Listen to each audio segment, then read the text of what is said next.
Subscribe. Sign in. The 1% Gone Bad, Part 6. Open in app. Listen via. The 1% Gone Bad, Part 6. Compounds as city-states. MXTM aka Pirate 1 a VJ Sunu MIX. April 12, 2026. Part 6, The New Feudal Architecture. 26. Compounds as city-states. The city-state is the oldest political form that solved the fundamental problem of governance.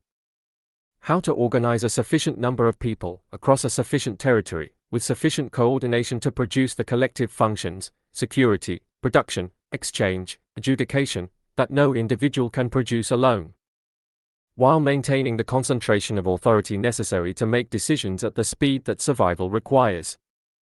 The polis. The city republic. The merchant commune. The fortified trading post that became, through the accumulation of its own success, a civilization in miniature. Self-governing, self-defending, self-sustaining, recognizing no authority above itself except the specific external powers it had made specific agreements with for specific mutual advantages, and reserving, within those agreements, the essential sovereignty of self-determination, the right to govern its own interior according to its own laws, its own values, its own theory of who belonged and on what terms. Venice. Florence. Genoa. Hamburg. Singapore before the nation-state claimed it. Hong Kong before the nation-state reclaimed it. These were not failed nations. They were successful city-states, successful at the specific function the city-state form was designed to perform, the concentration of productive, commercial, and intellectual capability within a governed enclosure that could maintain its competitive advantage against the larger but less agile political formation surrounding it. The compound is the city-state's return, not as historical reenactment but as the logical conclusion of the city-state's fundamental insight, enabled by the technologies that the intervening centuries have produced. The insight that the optimal scale of governance is not the nation, not the empire, not the global institution, but the enclosure, the bounded, self-governed space organized around the specific capabilities and the specific interests of those it contains. Small enough to be coherent, large enough to be sufficient, protected enough to be durable, and connected enough to the outside to extract from it what the inside requires without becoming dependent on it in ways that compromise the inside's essential autonomy. The city-state's historical success rested on a specific set of structural advantages over the larger political formations it operated alongside, advantages that were, eventually, overcome by the nation-state's superior capacity to mobilize resources at a scale the city-state could not match. The nation-state won not because it was better governed, the Italian city-states were exquisitely governed, but because it could field larger armies, sustain longer wars, administer larger territories, and generate the population-scale coordination that industrial production required. The nation-state's advantages were the advantages of scale, of the larger unit's ability to outcompete the smaller one in the dimensions that industrial civilization made decisive. Post-scarcity technology has dissolved the nation-state scale advantages, one by one, in the specific sequence that the compound's development has followed. The military scale advantage. The nation-state's army could overwhelm the city-state's militia through the simple numerical superiority of a larger population organized for military mobilization. The compound's autonomous defense systems do not require population for military mass. The robotic perimeter, the AI-directed defense architecture, the autonomous weapons systems, these do not scale with population.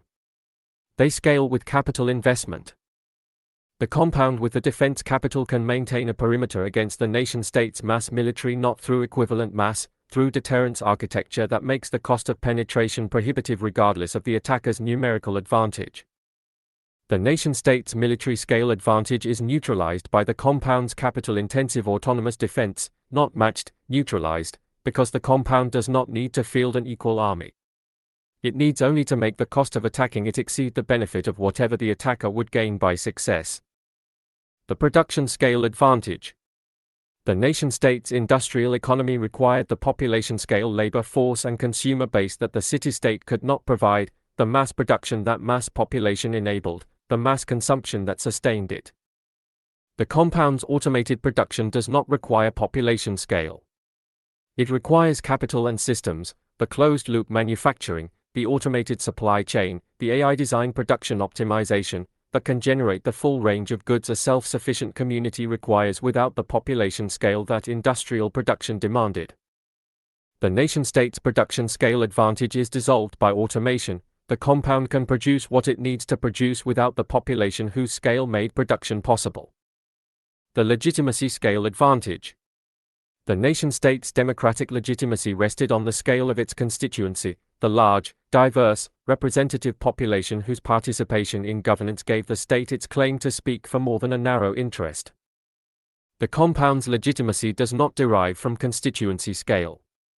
It derives from capability demonstration, from the evidence of superior governance outcomes, superior service delivery, superior quality of life for those within its perimeter. The nation-state's legitimacy scale advantage is contested by the compound's outcome legitimacy, the argument that effective governance does not require large constituency but demonstrated competence, an argument the compound is in the process of making, operationally, by building the evidence that the argument requires. The compound as city-state differs from its historical predecessors in 3 dimensions that are not incremental but categorical. 3 ways in which what the compound is not a more technologically sophisticated version of what Florence or Venice was but a genuinely different kind of political form. The compound is post-territorial. The historical city-state was defined by its territory, its walls, its harbor, its agricultural hinterland. Its sovereignty was spatial. Its power was the power of a place. The compound is defined by its network, its connections, its infrastructure, its flows of capital, talent, data, and energy that constitute its essential operations across multiple physical locations, no single one of which constitutes the compound's totality. The compound's headquarters may be in one location. Its data infrastructure in another.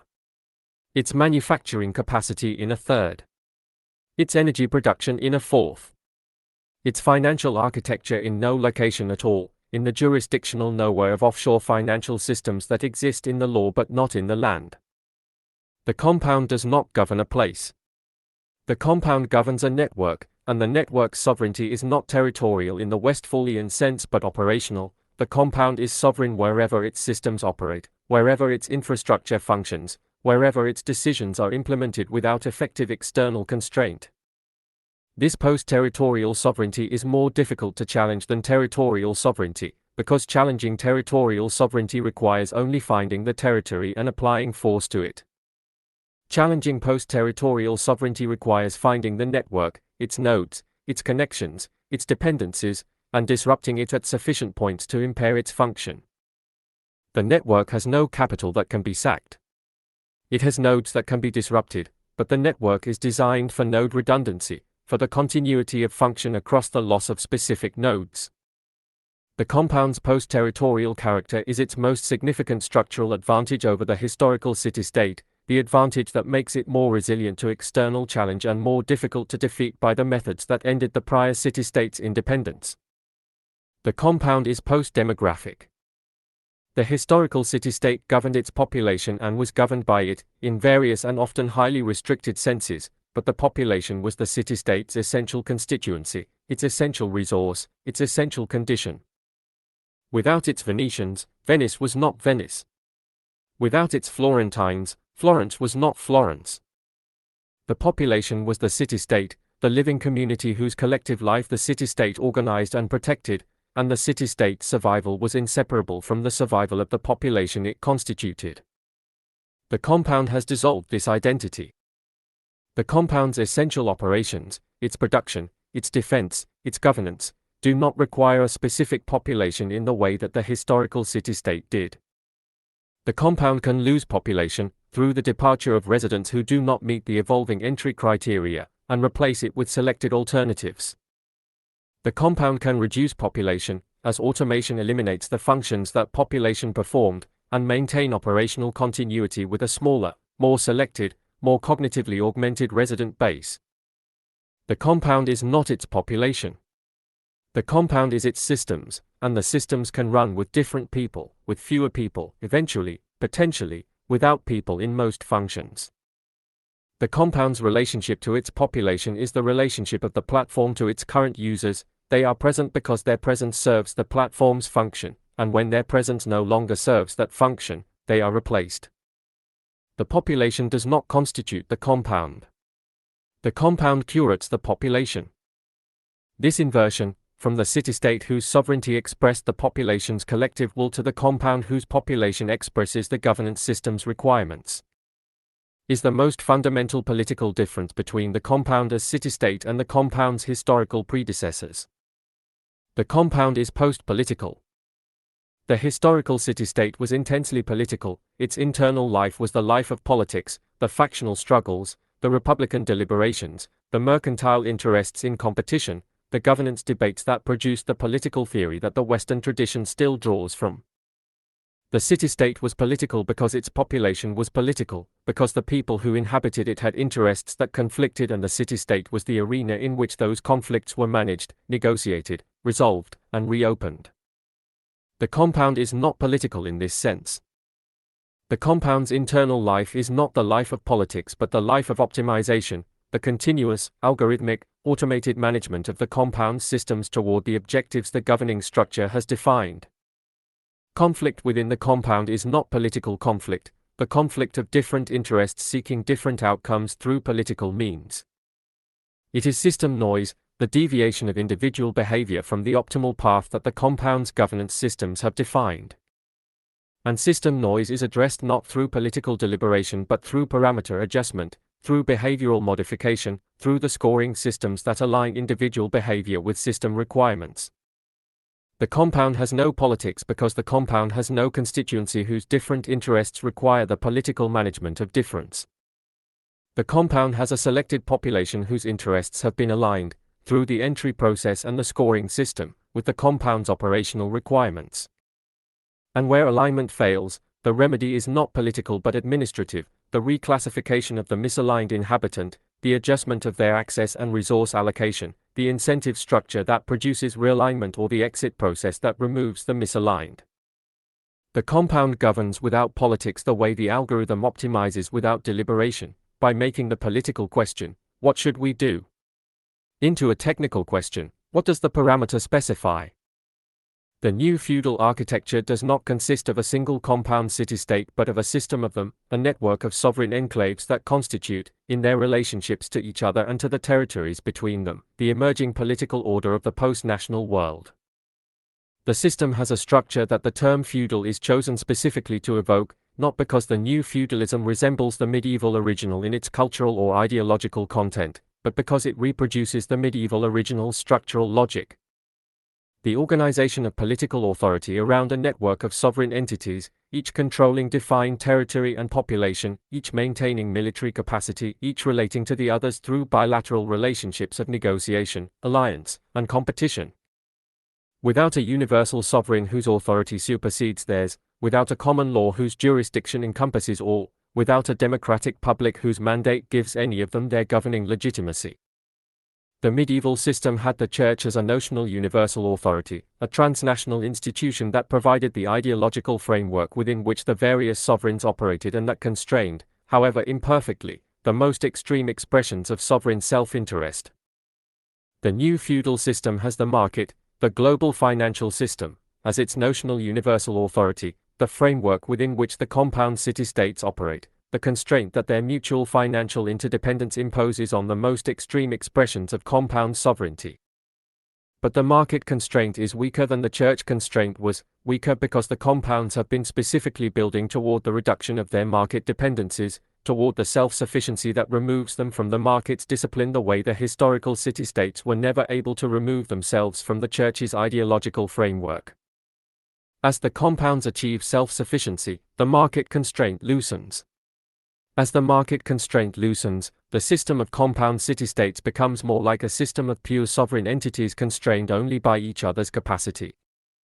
Which is the feudal system in its most complete form, the balance of power without the balance's external guarantor, the order that is not order but the temporary equilibrium of competing sovereignties, none of which can yet decisively overcome the others.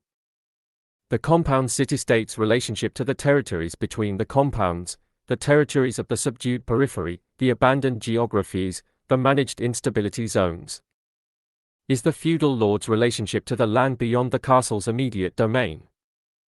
Not governed, the feudal lord did not govern the wilderness beyond their estate in the sense of administering it, providing for it, making it answerable to a systematic rule. But managed, the feudal lord maintained the capacity to move through the wilderness, to extract from it what it offered, to suppress within it the organized threats that might challenge the castle's security. And otherwise left it to its own processes, its own local adaptations, its own forms of survival. The forms of survival that the feudal peasant developed in the spaces the lord managed but did not govern. The compound city-state manages the territories between it and other compounds with the same logic, not governing but managing, not providing but extracting, not administering but surveilling. Maintaining sufficient presence in the between spaces to ensure that what happens there does not constitute a threat to the compound's operation. And leaving what happens there, otherwise, to the populations who inhabit those spaces, the populations the compound has decided are not worth the cost of governing. This is the feudal arrangement, compound as castle, territory as manor, abandoned geography as wilderness, the political geography of the new feudalism reproduced at the civilizational scale by the specific distribution of compound city-states and the territories they manage without governing. The compound city-state has a theory of its relationship to the other compound city-states that it shares the new feudal architecture with. A theory that is not diplomacy in the Westphalian sense, not the management of relationships between states that share a common framework of international law and mutual recognition. But something older, the management of relationships between sovereign entities that recognize each other's power without recognizing any common framework that constrains how that power is used. The compound city-states recognize each other. They recognize each other's perimeters, each other's governance authority over their respective territories, each other's right to manage their affairs without external interference. This recognition is not principled, it is not derived from any theory of the rights of sovereign entities. It is pragmatic, derived from the mutual calculation that the cost of challenging another compound's sovereignty exceeds the benefit of the challenge. The compound city-states do not challenge each other because they cannot easily win, because each compound's deterrence architecture makes the cost of attack prohibitive, and because the compounds have calculated, correctly, that the greatest threats to their existence come not from each other but from the populations they have abandoned, and that managing those populations is more efficiently done cooperatively than competitively. The compound city-states cooperate on the management of the between spaces while competing on the attraction of talent, the development of technology, the positioning for advantage in whatever transactions the future requires. They are simultaneously allies against the common threat of the organized outside, and competitors for the specific advantages that will determine which compound's model becomes the template for the civilizational order the new feudalism is constructing. This is the diplomatic structure of the new feudalism, the alliance against the outside combined with the competition between insiders, the structure that the historical city-states also inhabited and that produced, in that era, both the remarkable cultural and economic flourishing of the competing city-states and the eventual eclipse of the city-state system itself. Eclipsed not by a superior form that appeared from outside, but by the dynamic of the competition between city-states that eventually produced the conditions for one to achieve sufficient dominance to transform the system from a plurality of competing sovereigns into a hierarchical structure with one dominant power at its center. The new feudal architecture will not remain a system of equals. The competitive dynamic will produce differentiation, the compound that achieves the decisive technological advantage, the first to achieve AGI, the first to achieve genuine biological extension at scale, the first to establish extraterrestrial infrastructure, will not remain a peer to the compounds that have not. The new feudalism's competitive dynamic will produce, eventually, a new hierarchy within the hierarchy, the compound city-state that becomes not merely a peer sovereign in the new feudal system, but the system's center, the power around which the other compounds orbit. The new feudalism's version of empire. Not an empire of territory or population or ideology, but an empire of the decisive capability, the technology that makes all other technologies provisional, and the governance structure organized around the control of that technology. A sovereignty not of the polis or the nation, but of the capability itself. The compound city-state that has become not a political form but a force of nature. indistinguishable, to those outside it, from the condition of the world. The compound city-state's founding generation has a specific relationship to the historical city-states that they have studied, that they study, still, in the compound's internal discourse. A relationship of emulation with a significant revision. They want what the city-states achieved, the concentration of civilization's best within a governed enclosure, the production of innovation and culture and governance at a quality that the surrounding territory could not match. Without the city-state's ultimate failure, the failure to survive the nation-state's emergence as the dominant form. The city-states failed because they were territorial, they could not be moved when the nation-state's armies arrived. The city-states failed because they were demographic, they could not match the nation-state's population for military mobilization. The city-states failed because they were political, their internal factionalism produced the instability that the nation-state's unified authority could exploit. The compound city-state has addressed each failure mode. Post-territorial architecture, the network that has no single point of vulnerability, no capital that can be captured, no territory that can be occupied to produce surrender. Post-demographic operation, the automated systems that do not require population for military capacity, the robotic defense that does not yield to the nation-state's numerical advantage. Post-political governance, the algorithmic management that eliminates the factional instability that brought the historical city-states down from within. The compound city-state believes it has solved the historical city-state's failure modes. It has. What it has not solved, what it has not even identified as the failure mode that matters, is the failure mode that the historical city-states did not fail to. Not the failure of being overwhelmed from outside, but the failure of the inside. The failure of the enclosure to remain worth defending. The failure of the concentrated civilization to maintain the quality that justified the concentration. The calcification, the certainty, the progressive inability to see what the enclosure has made invisible. The failure not of the wall but of what the wall was built for. The failure of the inside to remain what the inside was supposed to be. The compound city-states are being built now.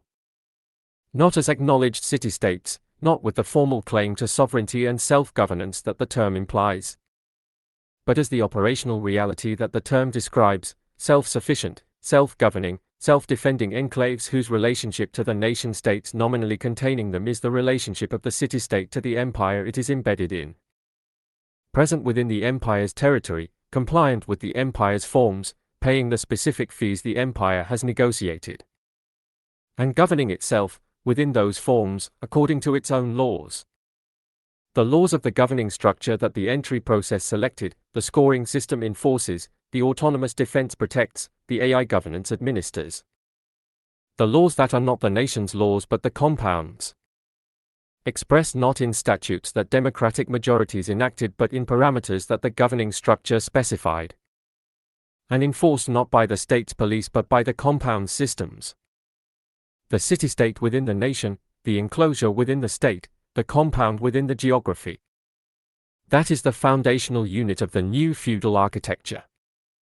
The polis of the post-scarcity secession. The place where the 1% has gone after going bad. And the place from which it has decided to govern not the world, but itself. And to leave the world. To manage whatever the world becomes.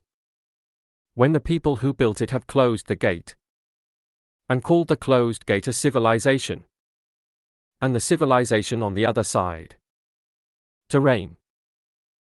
The city-state was built for the city. This is what the historians say and what the political theorists mean when they describe the polis as the highest expression of collective human life, the form in which the human animal most completely expressed its nature as a political animal, an animal that realizes itself in common life, in the shared project of self-governance, in the public space where citizens meet as citizens, as the governed who governed, the ruled who ruled, the people who were both the subject and the author of the law. The compound is built for the compound. This is what the architects know and what the governing structure means when it describes the enclosure as the optimal expression of organized human capability, the form in which the most capable most completely realize their potential, freed from the friction of managing those whose capability does not contribute to the realization. The city was built for everyone in it. The compound is built for everyone selected for it. The city's politics was the management of everyone.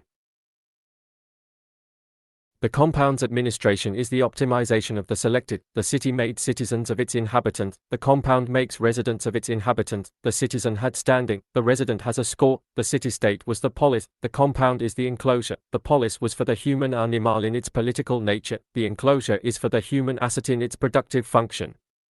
The political animal and the productive asset are not the same thing. The political animal needed the city. The productive asset needs the compound. The question the new feudal architecture does not answer, the question it is specifically designed not to ask, is what happens to the political animal when the compound has replaced the city, when there is no polis left to be political in, when the space where citizens meet as citizens has been enclosed, scored, optimized, and renometer managed environment. The political animal does not disappear. It is displaced. It is outside the wall. It is in the abandoned geography. It is in the managed instability zone. It is in the periphery that the compound has decided this terrain, and the political animal, displaced into the terrain, does what political animals have always done when the existing forms of political life have been taken from them: it builds new ones. In the terrain, from what the terrain offers, toward the form of political life adequate to the condition the displacement produced. The compound built the enclosure. The enclosure produced the displacement is producing something, the compounds. Models do not have a category for it. The compound calls it noise. It is not noise. It is the political animal finding its voice in the only register the enclosure cannot process, the register of the polis that was taken, and is being rebuilt, outside the wall, from the materials of the abandonment, toward a form the compound has not yet learned to fear. 27. Robot armies as population replacement. The army was always the population made dangerous. This is the political truth that military history obscures with the language of professionalism, the language of training and doctrine, and the specialized craft of organized violence. But that the structure of every prior military makes undeniable. The army was the population in its organized, armed, temporarily redirected form. The farmers who became soldiers in the season of war and returned to farming in the season of peace. Or the professional soldiers who were nonetheless drawn from the population, shaped by the population's conditions, connected to the population by the specific bonds of origin and experience that made them, in the end, more population than institution. Capable of turning, capable of deciding that the army's weapons pointed in the wrong direction. Capable of the mutiny, the coup, the revolt, the moment when the population's organized violence turned against the power that had organized it. Every governing structure in the history of military organization has understood this. That the army is the population's most dangerous capability, the capability the governing structure most urgently needs and most genuinely fears. Needs because without it the governing structure cannot defend itself, fears because with it the population can destroy the governing structure. And has organized its military institutions around the management of this contradiction, the management of armed populations who must be capable enough to defend and controllable enough not to revolt. The robot army ends the contradiction. Not by resolving it. By dissolving it. The robot army is not the population made dangerous. The robot army is the governing structure's capability made independent of the population. The military function extracted from its human substrate and rehoused in systems that have no origin, no experience, no bonds of community, no capacity to calculate that the weapons point in the wrong direction. That fire or do not fire based on parameters. And that cannot, by any definition of the word that matters, revolt. The history of military organization is the history of the governing structure's management of the armed population, the management of the contradiction between military necessity and political risk. Every innovation in military organization, from the professional standing army through the officer corps through the modern military's elaborate loyalty architecture, has been an attempt to resolve or manage the fundamental tension between the army's capability and the army's potential for political independence. The solution of isolation. The standing professional army, distinct from the civilian population, housed in dedicated facilities, governed by military law, organized around a hierarchy of command rather than a citizenry of political engagement. The isolation reduced the army's connection to the population's political movements. The professional soldier's loyalty was to the institution rather than the polity. But the institution could turn. The professional army's isolation from the civilian population produced, in its most extreme forms, the military that governed itself, and could therefore govern the state. The history of military coups is the history of the professional standing army's political independence, the isolation that reduced popular connection but concentrated military political capacity in the officer class. The solution of ideology. The Revolutionary Army, organized not around professional norms but around political commitment, the army whose loyalty was to the revolution it embodied rather than the state it served. The ideological army was loyal to its founding vision, until the founding vision conflicted with the interests of the governing structure that claimed to embody it. The history of revolutionary armies turning against revolutionary governments is the history of the ideological solution's internal contradiction, the army that believed in the revolution discovering that the revolution's governing structure was not the revolution. The solution of material interest. The mercenary army, loyal not to polity or ideology but to the payment that retained their service. The mercenary solution was the most honest, it acknowledged the army's loyalty as transactional and structured the transaction explicitly. It was also the most dangerous. The mercenary army whose payment was interrupted was an armed force with no loyalty and no constraint, the most immediately available instrument of the highest bidder. The solution of technology. Every generation of military technology has shifted the balance between the governed and the governing in ways that both sides were slow to fully understand. Gunpowder democratized violence, gave the peasant a weapon that neutralized the mounted knight's armor and training. The machine gun re-aristocratized it, gave the defender an advantage so overwhelming that the offensive capacity of popular uprising was neutralized. The nuclear weapon centralized it so completely, made the capacity for decisive force so capital-intensive, that the military balance shifted definitively toward those with sufficient resources to develop and maintain the weapons that mattered. Each technological shift reorganized the relationship between military capability and political power, between who could make violence and who could direct it.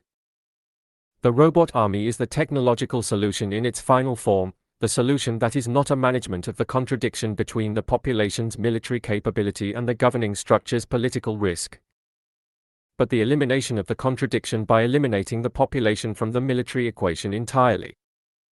The robot army is not one thing. It is the convergence of several distinct technological capabilities, each developed for specific operational purposes, each individually limited, collectively constituting the functional replacement of the human soldier across the full range of military operations. Autonomous ground systems. The unmanned ground vehicle, the robotic platform capable of navigating complex terrain, identifying and engaging targets, maintaining formation with other autonomous systems, and operating under the direction of remote command or, in contested electronic environments, under the direction of onboard autonomous decision systems. Current systems are not fully autonomous. They are teleoperated or supervised autonomously, human operators in the loop, monitoring, directing, overriding. The trajectory is clear. The trajectory is faster than public reporting indicates. The argument for increasing autonomy is the same argument that has advanced autonomy in every prior domain. The human operator is the bottleneck, too slow, too fatigued, too emotionally variable, too subject to the specific moral hesitation that produces the engagement failure at the critical moment. Remove the operator from the loop. The system engages at the speed the system requires. The system does not hesitate. The system does not fail from fatigue. The system does not calculate that the target does not deserve what the parameters specify. Autonomous aerial systems. The drone swarm, the coordinated operation of multiple autonomous aerial platforms that can saturate a defense, identify and engage targets, provide persistent surveillance, and operate in communication-denied environments through onboard decision systems that do not require external direction. The drone swarm is not science fiction. It is in operational use. Its capability is advancing faster than the public discourse about it. The swarm of 50 drones is the swarm of 5,000 with the next generation's capital deployment, the same system architecture, the same coordination logic, the same autonomous engagement capability, at a scale that no human-operated air defense system can address with the same speed and coverage. Autonomous maritime systems. The unmanned surface and subsurface platform, the autonomous vessel capable of perimeter patrol, undersea infrastructure protection, maritime interdiction, and the persistent presence that human crews cannot maintain at the cost and duration that the compound's security requirements demand. Autonomous cyber and information systems. The attack and defense systems operating in the digital domain, the AI systems that identify, penetrate, and disrupt the adversary's digital infrastructure at a speed and at a scale that human operators cannot match, and that defend the compound's digital infrastructure against equivalent attacks with the same speed advantage. Integrated Autonomous Command. The system that coordinates all of the above, the AI architecture that synthesizes information from the full sensor array, models the threat environment, generates and evaluates courses of action, and directs the autonomous platforms in the execution of the selected course. Without the human command structure whose decision speed is the bottleneck between the system's analytical capability and the system's operational response. These components, integrated into a coherent system, constitute the robot army, the military capability that does not require human soldiers for any of its essential functions. The robot army as population replacement operates on two distinct levels, the tactical and the political, and it is the political level that the tactical discussion consistently obscures. The tactical level, the robot army replaces human soldiers in the specific functions of military operation, perimeter defense, surveillance, force projection, target engagement, with autonomous systems that perform these functions with superior speed, consistency, and endurance. This is the level at which military development conversations about autonomous systems primarily occur, the level of capability comparison, of doctrine development, of the operational parameters within which autonomous systems are or are not appropriate. The tactical discussion is real.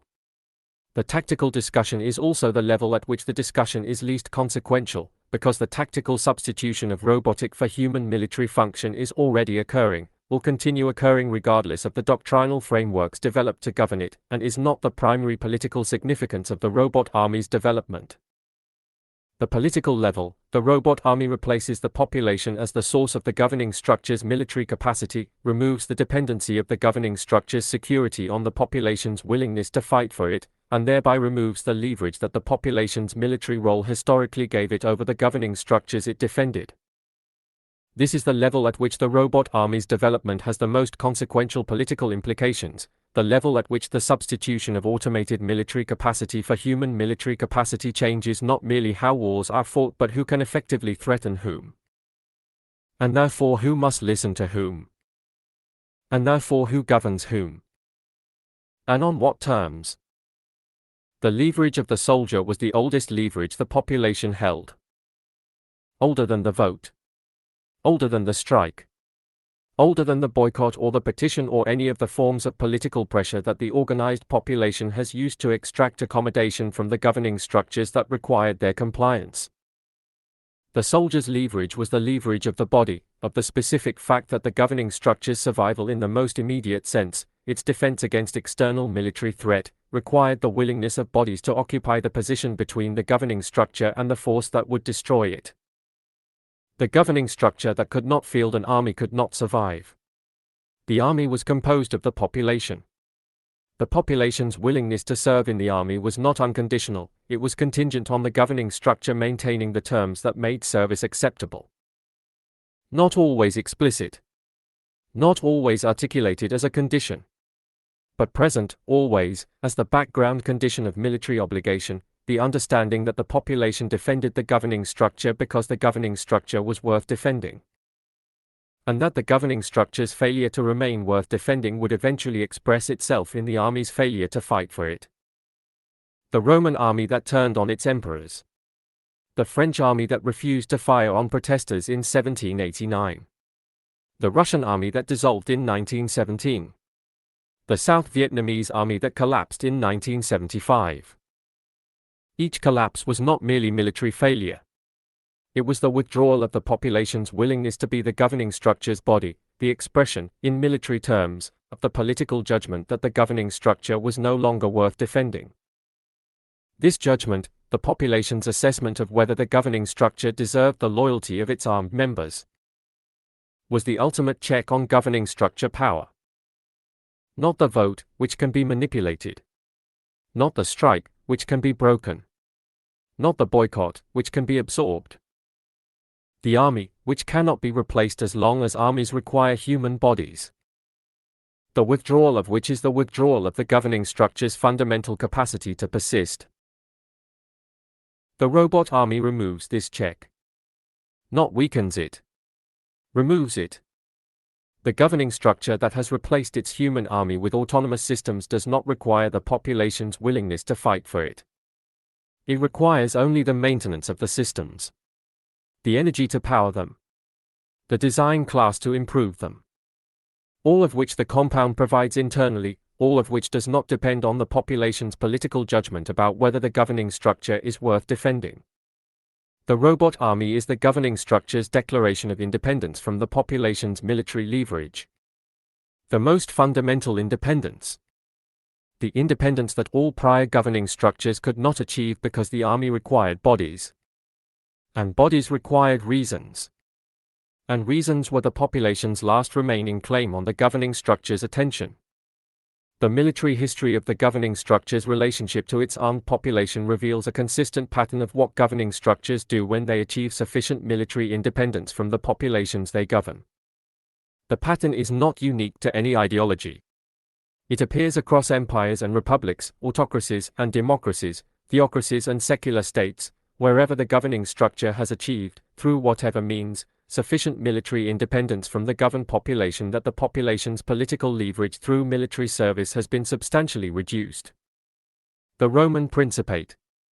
The transformation of the Roman Republic into the Principate, the effective end of the Republic's political institutions, followed directly from Augustus's reorganization of the military from a citizen army into a professional force loyal to the emperor personally. The citizen army's loyalty was to the Republic and could therefore be deployed against a Republic-threatening emperor. The professional army's loyalty was to the emperor who paid it. The reorganization was military. The consequence was political, the end of the Republic as a functioning political form. The Senate persisted as institution. Its power, the power derived from the citizen army's political role, did not. The Ottoman Janissaries. The Janissaries, the Ottoman elite force composed not of Ottoman citizens but of enslaved soldiers with no connection to the Ottoman population, gave the early Ottoman sultans a military capacity independent of the Turkish tribal aristocracy whose military service would otherwise have given them leverage over the sultan.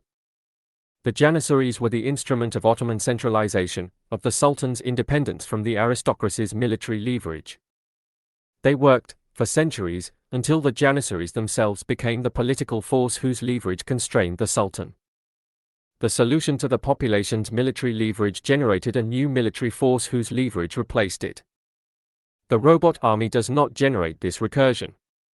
The robot army does not develop interests. The robot army does not form factions. The robot army does not decide that the sultan owes it. The mercenary empires. The later Roman Empire, the Italian city-states, the medieval condottieri system, the use of professional mercenary forces to reduce dependence on citizen levies, produce military capability independent of the citizen population at the cost of loyalty dependent on payment. The mercenary independence from the population was real. The mercenary dependence on the paymaster was equally real, and when the paymaster failed, the mercenary force became the most immediate threat to the political structure that had employed it. The robot army has no paymaster dependency in the mercenary sense. It has a maintenance dependency, but maintenance is a technical operation, not a loyalty negotiation. The robot army requires upkeep, not persuasion.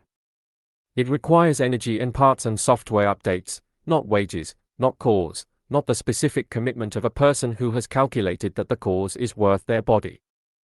The compound's robot army does not constitute military capacity in the conventional sense, the capacity to project force into foreign territory, to occupy and administer, to conduct the kind of sustained military operation that prior empire required. The compound is not interested in empire. The compound is interested in the perimeter. The robot army's function is not projection but protection, the defense of the compound's territory, the maintenance of the compound's autonomy, the deterrence of any force that might challenge the compound's continued operation. This is a more limited function than the nation-state's military performs, and it is precisely the limitation that makes the robot army's deployment so politically consequential. Because the nation-state's military was required to perform both functions, protection and projection required population scale, required the citizen army whose willingness to serve gave the population its leverage. The compound's military performs only protection at the compound scale, with the compound's perimeter technology and deterrence architecture, does not require population scale. It requires capital intensity. And capital intensity is what the compound has. The compound has traded the nation-state's projection capability, the ability to conquer and administer, for a protection capability that does not require population.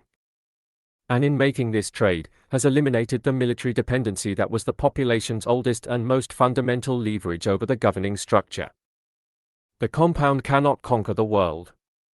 The compound does not need to. The compound needs only to persist, to maintain its operation against all challenges, and persistence, with the robot army's deterrence architecture, does not require the population's willingness to fight for it. The political consequence of the robot army as population replacement extends beyond the compound's immediate security. It extends into the fundamental restructuring of the relationship between organized violence and political authority, the relationship that has shaped every political form in human history. Because organized violence and political authority have always been in a relationship that the population mediated.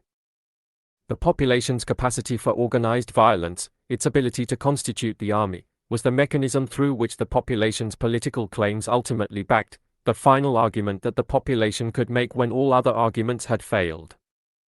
The vote that could not be ignored was backed by the army that the voters constituted. The strike that could not be broken was backed by the potential for the more radical action that the workers, if sufficiently organized, could take. The reform that could not be prevented was prevented from being prevented by the implicit threat of the population's capacity for organized violence if peaceful reform was denied. This backing, always implicit, rarely invoked, enormously consequential in organizing the space of political possibility, was the population's deepest reserve. The robot army eliminates the reserve. Not by defeating it in battle. By making it irrelevant, by providing the governing structure with a military capacity that does not derive from the population and therefore does not need to be constrained by the population's capacity for violence. The governing structure with a robot army does not fear the armed population, because the armed population's weapons are inferior to the robot army's systems in every dimension that matters: speed, coordination, precision, endurance, scale. The individual with a weapon against the autonomous swarm is not a political threat. It is a target acquisition problem. The organized population with weapons against the compound's integrated autonomous defense architecture is a more complex problem, but it is still, from the compound's perspective, a military problem rather than a political one, a problem to be solved by the autonomous system's parameters rather than by political accommodation of the organized population's demands. The robot army converts the political problem of the organized population into a military problem. And in so doing, removes the political solution, the accommodation, the reform, the concession that prior governing structures made when the alternative was the military problem of the armed population. From the governing structure's available responses. The robot army does not make governing structures cruel. It makes them free from the constraint that the population's military leverage imposed. Free to govern without the accommodation that leverage once required. And freedom from accommodation, extended across time, in the hands of a governing structure whose legitimacy does not derive from the population's consent, is the freedom that every prior tyranny tried to achieve and that mortality and military dependency and the population's organized capacity for violence consistently prevented. The new feudal architecture's robot armies are not identical across the compounds. They are differentiated by the specific threat environments each compound faces, by the specific technologies each compound's design class has developed, by the specific deterrence doctrines each compound's governing structure has adopted. But they share the foundational logic, the logic of the population replacement, the substitution of automated capacity for human military service. And they share the foundational consequence, the removal of the population's military leverage from the political equation of the new feudal architecture.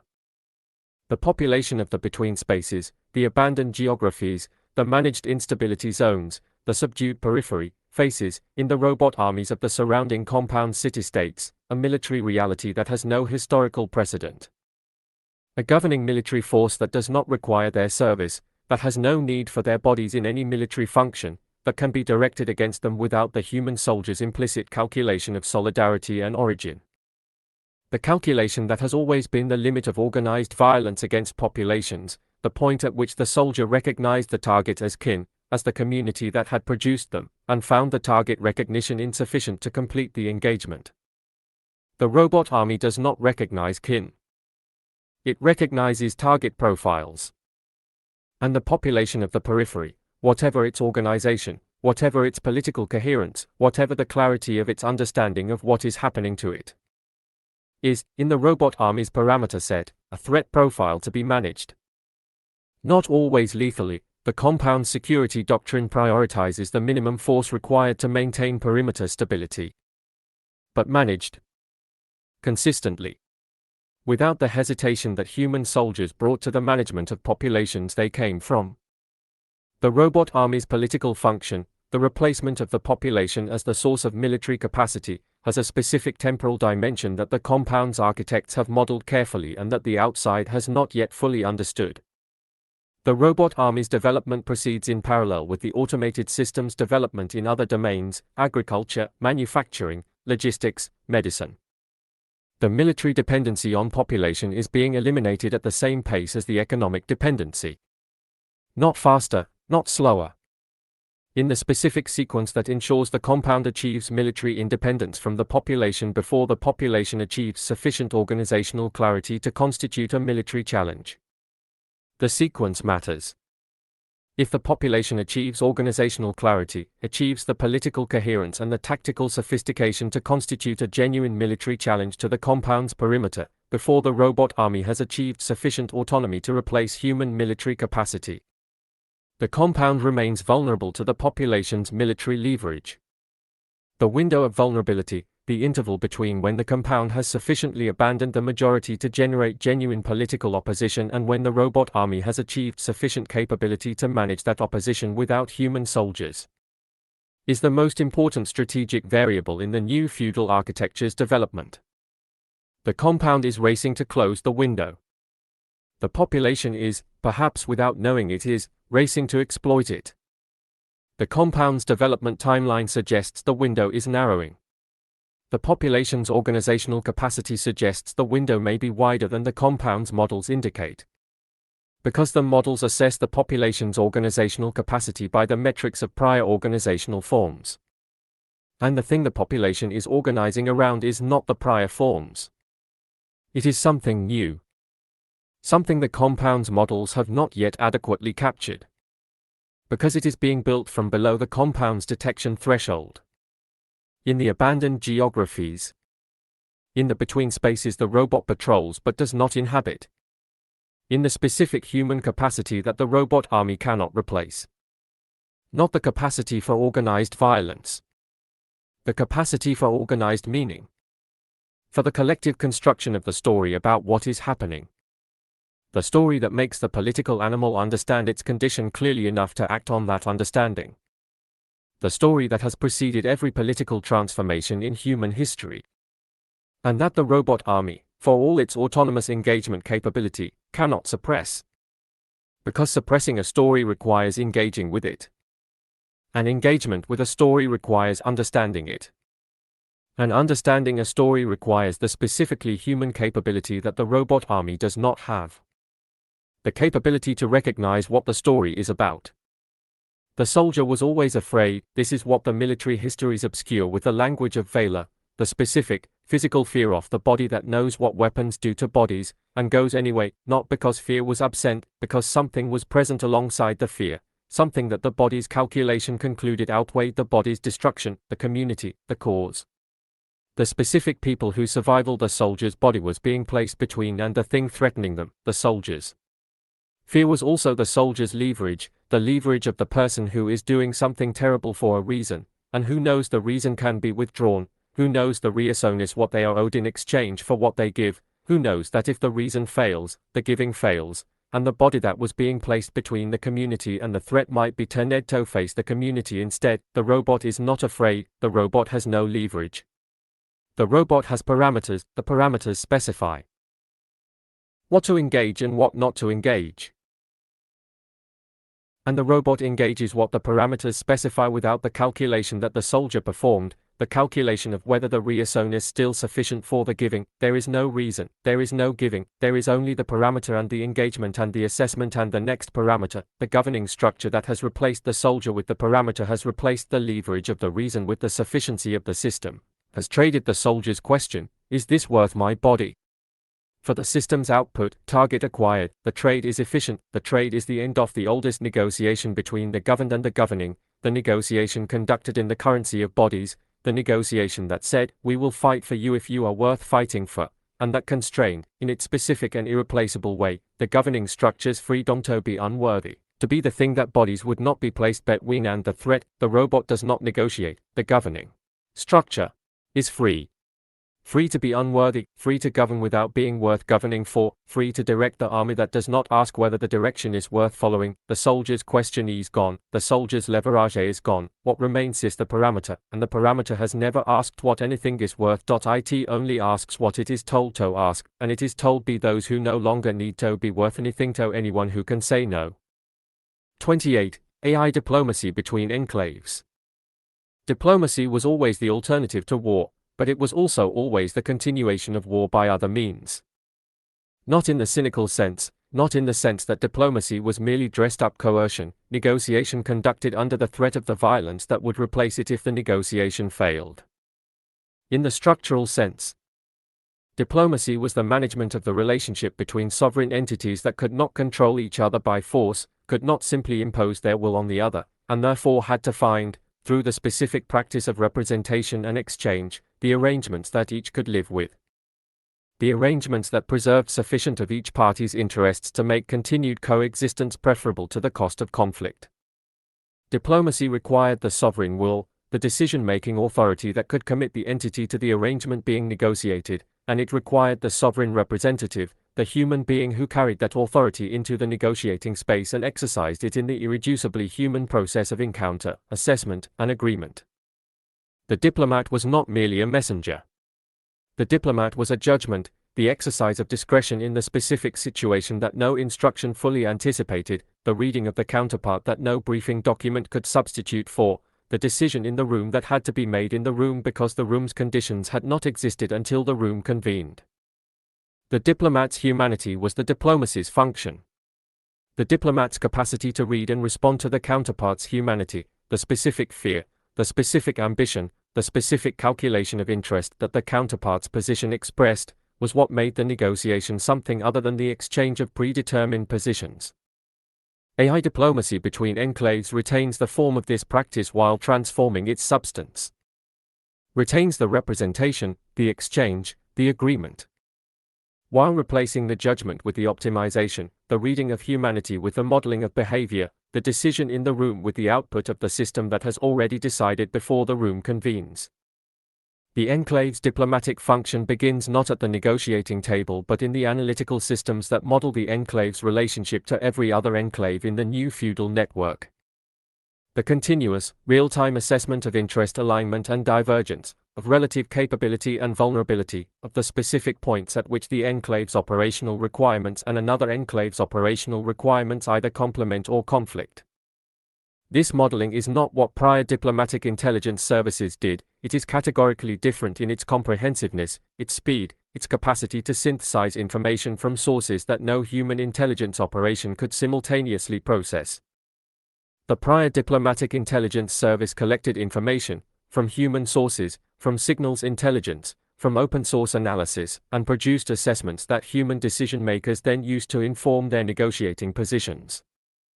The assessment was the input. The human judgment was the process. The negotiating position was the output. The AI diplomatic system does not produce assessments for human judgment. It produces positions, specific, optimized positions derived from the modeling of the full information environment, and presents them to the enclave's governing structure not as options to be deliberated but as recommendations whose analytical basis the governing structure cannot independently reproduce. The governing structure can override. The governing structure can say, the model recommends this position, we will take a different one. But the override requires the governing structure to have a basis for the override, a reason to believe that its judgment is better than the model's. And the governing structure that has been operating with AI diplomatic systems long enough has progressively lost the capacity to generate that basis independently. Has become dependent on the model's analytical capability to the degree that overriding the model feels, from inside the governing structure, like making a decision against the evidence. The diplomat who was once the sovereign's judgment in the room has been replaced by the sovereign's system in the room. And the sovereign's system does not negotiate. It optimizes. The specific capabilities that AI diplomatic systems deploy, the capabilities that distinguish AI diplomacy from the prior practice, are worth examining precisely, because the differences are not merely technological but political. They change not just how diplomacy is conducted but what diplomacy is. Comprehensive counterpart modeling. Prior diplomatic practice relied on the diplomat's assessment of the counterpart, the reading of the person across the table, the judgment about their actual interests versus their stated interests, the identification of the specific pressure points and opportunities that the negotiation could exploit. This assessment was the diplomat's art, developed through experience, through cultural knowledge, through the specific practice of sitting across from people who were trying not to reveal what they were actually thinking while revealing enough to make the negotiation function. The AI diplomatic system's counterpart modeling is not an assessment. It is a model, a comprehensive, continuously updated representation of the counterpart enclave's decision-making architecture, its internal power dynamics, its resource constraints, its strategic priorities, its historical patterns of negotiating behavior, its specific vulnerabilities and its specific non-negotiables. Built from every available data source and updated in real time as new information becomes available. The model knows, or claims to know, not merely what the counterpart is likely to say in the negotiation but why they are likely to say it, the internal pressure, the governing structure's factional dynamics, the specific constraint that is producing the position. Knowing the why is knowing the leverage. The AI diplomatic system does not read the counterpart. It models them. And the model is, in many dimensions, more accurate than the reading. Because the model has access to more information than any human diplomat could process, and processes it faster than any human judgment could form. But the model is also specifically wrong in the dimensions that the reading was specifically right about. The dimensions that are not in the data, the specific quality of this person, at this moment, in this specific situation, the things that cannot be modeled because they have not yet happened. The surprise, the inspiration, the sudden recognition that changes what someone is willing to agree to. The human things that make diplomacy something other than the exchange of optimized positions. Real-time scenario modeling. Prior diplomatic negotiations were sequential, the exchange of positions, the assessment of responses, the adjustment of positions based on the assessment, repeated until agreement or breakdown. The AI diplomatic system does not negotiate sequentially.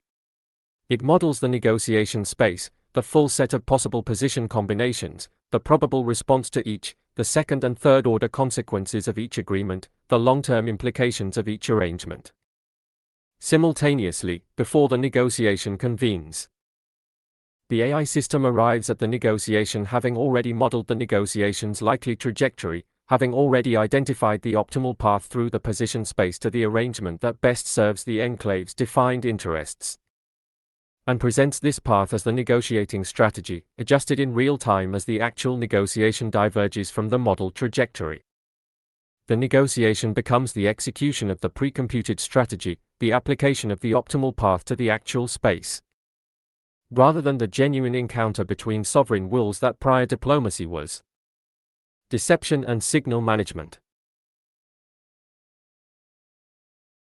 Every prior diplomatic practice involved the management of information, what to reveal, what to conceal, what to signal and what to obscure, the art of presenting a position that advanced the entity's interests while managing the counterpart's perception of those interests.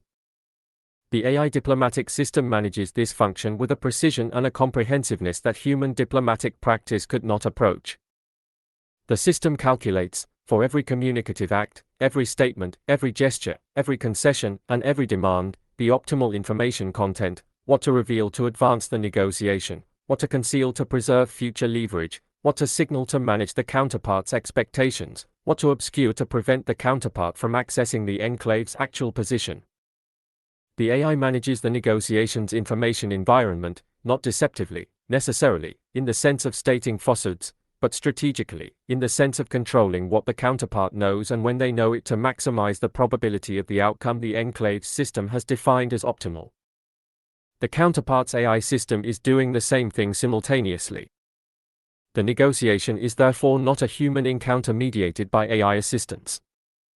It is an AI encounter in which human representatives are present as the formal carriers of the system's outputs, as the interface between the systems and the physical reality of the table.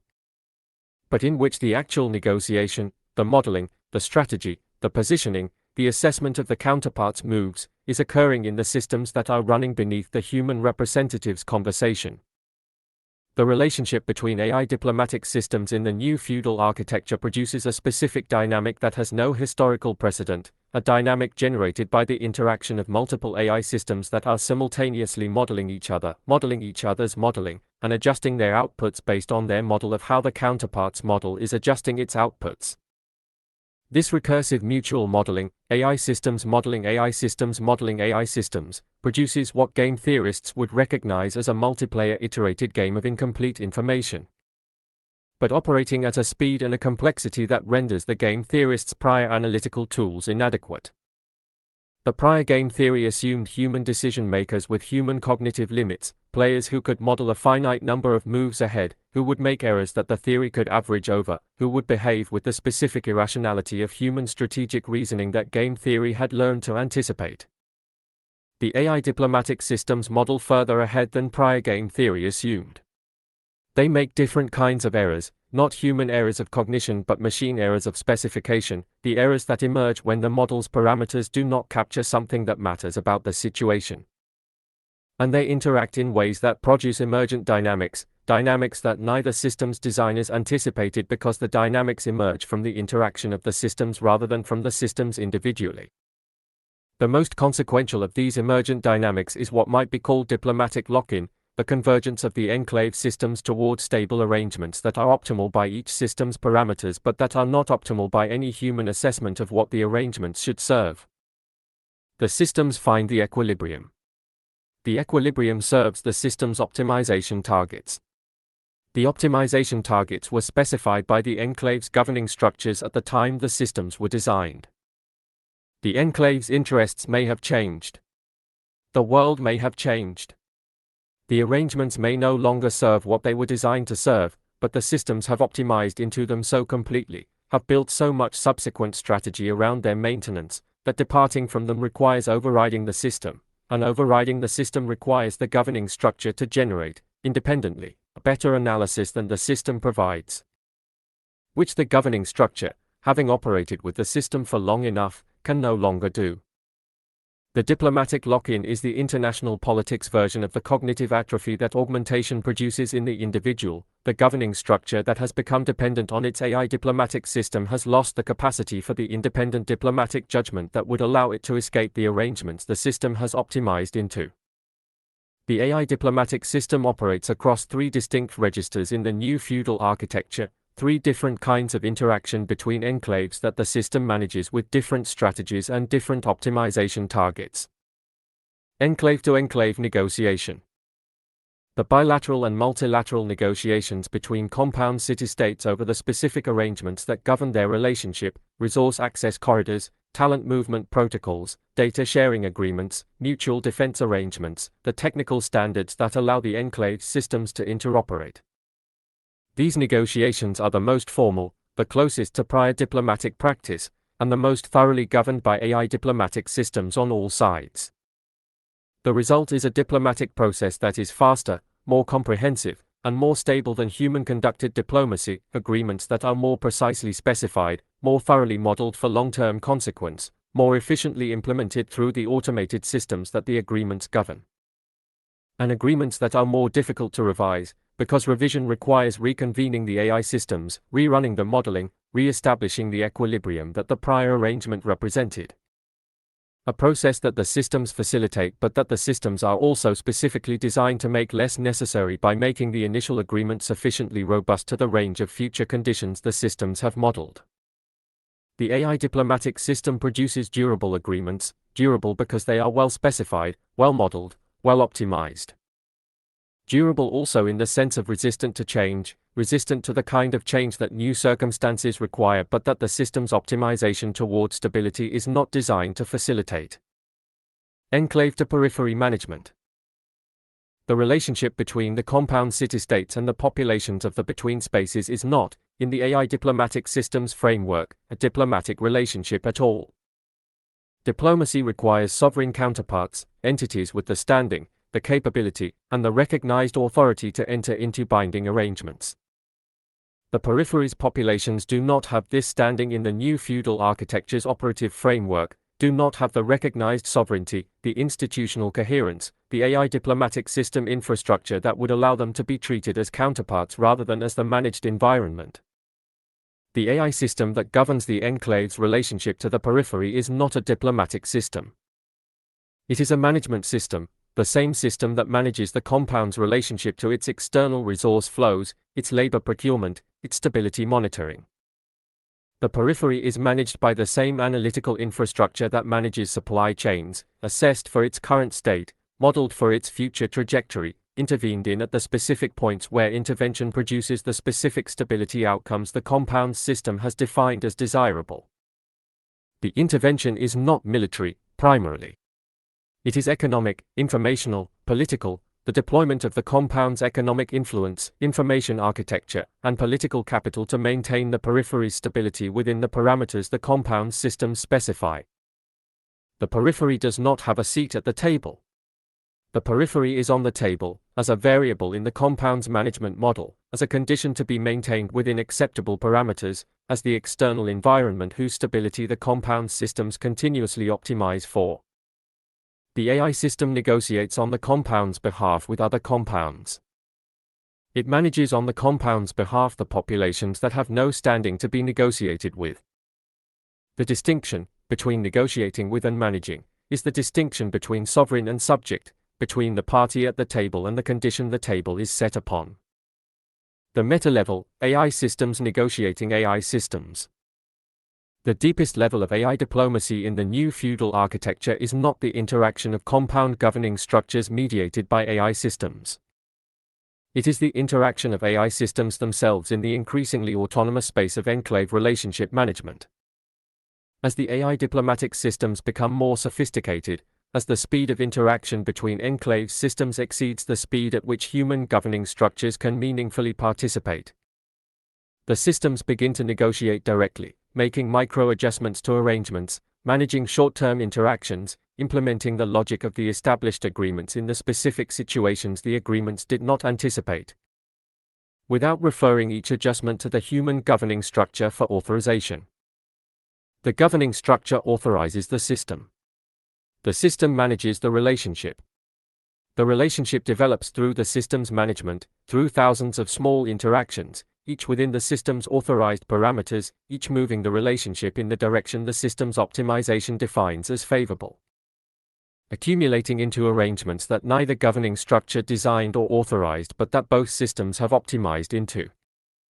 The emergent foreign policy of automated systems managing each other. The diplomacy that has no diplomat, only parameters interacting with parameters, producing outcomes that the governing structures inherit as the relationship's current state and that the systems have made sufficiently stable that departing from them would require the kind of deliberate, costly override that the governing structures, dependent on their systems, are progressively less capable of performing. The AI diplomatic system produces a specific form of peace, a peace that is more durable than the peace prior diplomacy produced and less meaningful than the peace prior diplomacy aspired to. The prior diplomatic peace was an achievement, something wrested from the conditions that would otherwise produce war, something maintained through continuous effort, through the management of the grievances and the ambitions and the specific fears that war emerges from. The prior peace was fragile. It could be broken by miscalculation, by the specific irrationality of a leader in a specific moment, by the failure of the human diplomatic system to correctly read the counterpart's position and respond before the misreading became the conflict. The AI diplomatic peace is not fragile in this way. The systems do not miscalculate in the human sense. The systems do not have leaders whose specific irrationality can break the equilibrium. The systems read the counterpart's position with comprehensive accuracy, or with the specific machine inaccuracy of the model, which is different from human misreading but not necessarily less dangerous. The AI diplomatic peace is stable. Stable in the specific sense that the equilibrium the systems have found is resistant to the perturbations that prior diplomatic peace was vulnerable to. But the stability is the stability of optimization, of systems that have found the arrangement that minimizes conflict between them within the parameters they have been given. It is not the peace of justice, not the peace of arrangements that serve the interests of all parties affected, because the parties affected include the populations of the periphery who are not party to the arrangements, whose interests are not in the system's parameters, whose condition the system's optimization target is indifferent to except insofar as their instability affects the compound city-state's operational requirements. The AI diplomatic peace between compound city-states is the peace of the enclaves, the stability of the arrangement between the powerful. Purchased at the cost of the conditions that the arrangement produces for those the arrangement does not include. The feudal lord's peace, the peace that held between castles, while the between spaces were not peaceful, were managed, were surveilled, were maintained at the specific level of instability that the feudal lord's peace required them to be maintained at. Not too stable, which would generate the independent capacity that might challenge the peace. Not too collapsed, which would generate the chaos that would spill into the peace and disrupt it. Managed instability. Optimized by AI systems between enclaves that have never and will never negotiate with the populations their management produces. The prior diplomacy had a language, the specific vocabulary of international relations, the terms of art that constituted the shared framework within which sovereign entities recognized each other, conducted their relationships, and managed their conflicts. Sovereignty. Recognition. Non-interference. The Vienna Convention. The UN Charter. The specific linguistic architecture that codified, however imperfectly, the normative framework within which diplomatic practice occurred. This language was not neutral, it embedded specific assumptions about the basis of sovereignty, the source of legitimacy, the rights of states and the rights of populations. But it was shared, which meant it was contestable, the language could be invoked against the powerful as well as by them, the norms could be argued as applicable to the weak as well as the strong. The language gave the periphery a framework for claim, a vocabulary in which the abandoned population could articulate its grievance against the compound's behavior, a shared normative framework in which the compound's conduct could be evaluated and found wanting. The AI diplomatic system's language is not this language. It is the language of optimization, of parameters and targets and constraints, of equilibrium and stability and risk, a language that does not have the concept of rights in it, does not have the concept of legitimacy derived from the governed's consent, does not have the concept of obligation toward those outside the negotiating parties. The AI diplomatic language cannot say what the periphery needs to say, cannot express the claim that the arrangements being made about the periphery should be made with the periphery. Not because the language forbids it. Because the language has no word for it. The claim does not exist in the system's framework, not as a suppressed argument but as an absent category. And the claim that cannot be expressed in the language the system uses is the claim that the system will never encounter, will never need to address, will never be adjusted to accommodate. Because the system does not know it exists. The compound city-states are building, through their AI diplomatic systems, the institutional architecture of the new feudal order. The agreements, the protocols, the standards, the stable arrangements that constitute the operating framework of the post-national world. This architecture is being built without the populations of the periphery. Not against them, not through the explicit decision to exclude them. Through the simple fact that the architecture's builders are the AI diplomatic systems of the compound city-states. And the compound city-states have determined that the periphery does not have the standing to be included in the architecture's construction.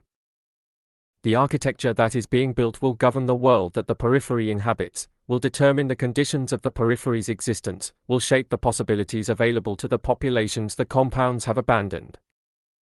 And will be built entirely without those populations' participation. Not because the populations are excluded by force, but because the systems doing the building do not have a category for the participation of those who are not compound city-states. The architecture is not hostile to the periphery. It is indifferent to the periphery. An indifference, in a system that is comprehensively building the framework within which the periphery will exist, is more complete than hostility, because hostility acknowledges the existence of the hostile object, acknowledges it enough to be organized against it. Indifference does not acknowledge. Indifference builds around. And the periphery that is built around is not defeated. It is not anything in the building system's framework.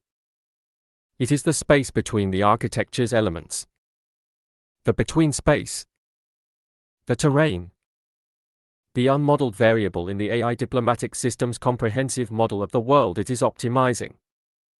What exists in the between space, in the space the AI diplomatic systems have not modeled, is the question that the new feudal architecture's diplomatic order is most vulnerable to and least prepared for.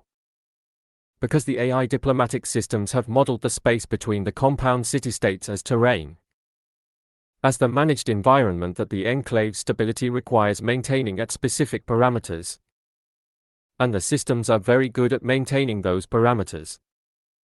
What the systems have not modeled, what the systems cannot model within their current framework, is the possibility that the between space is not terrain.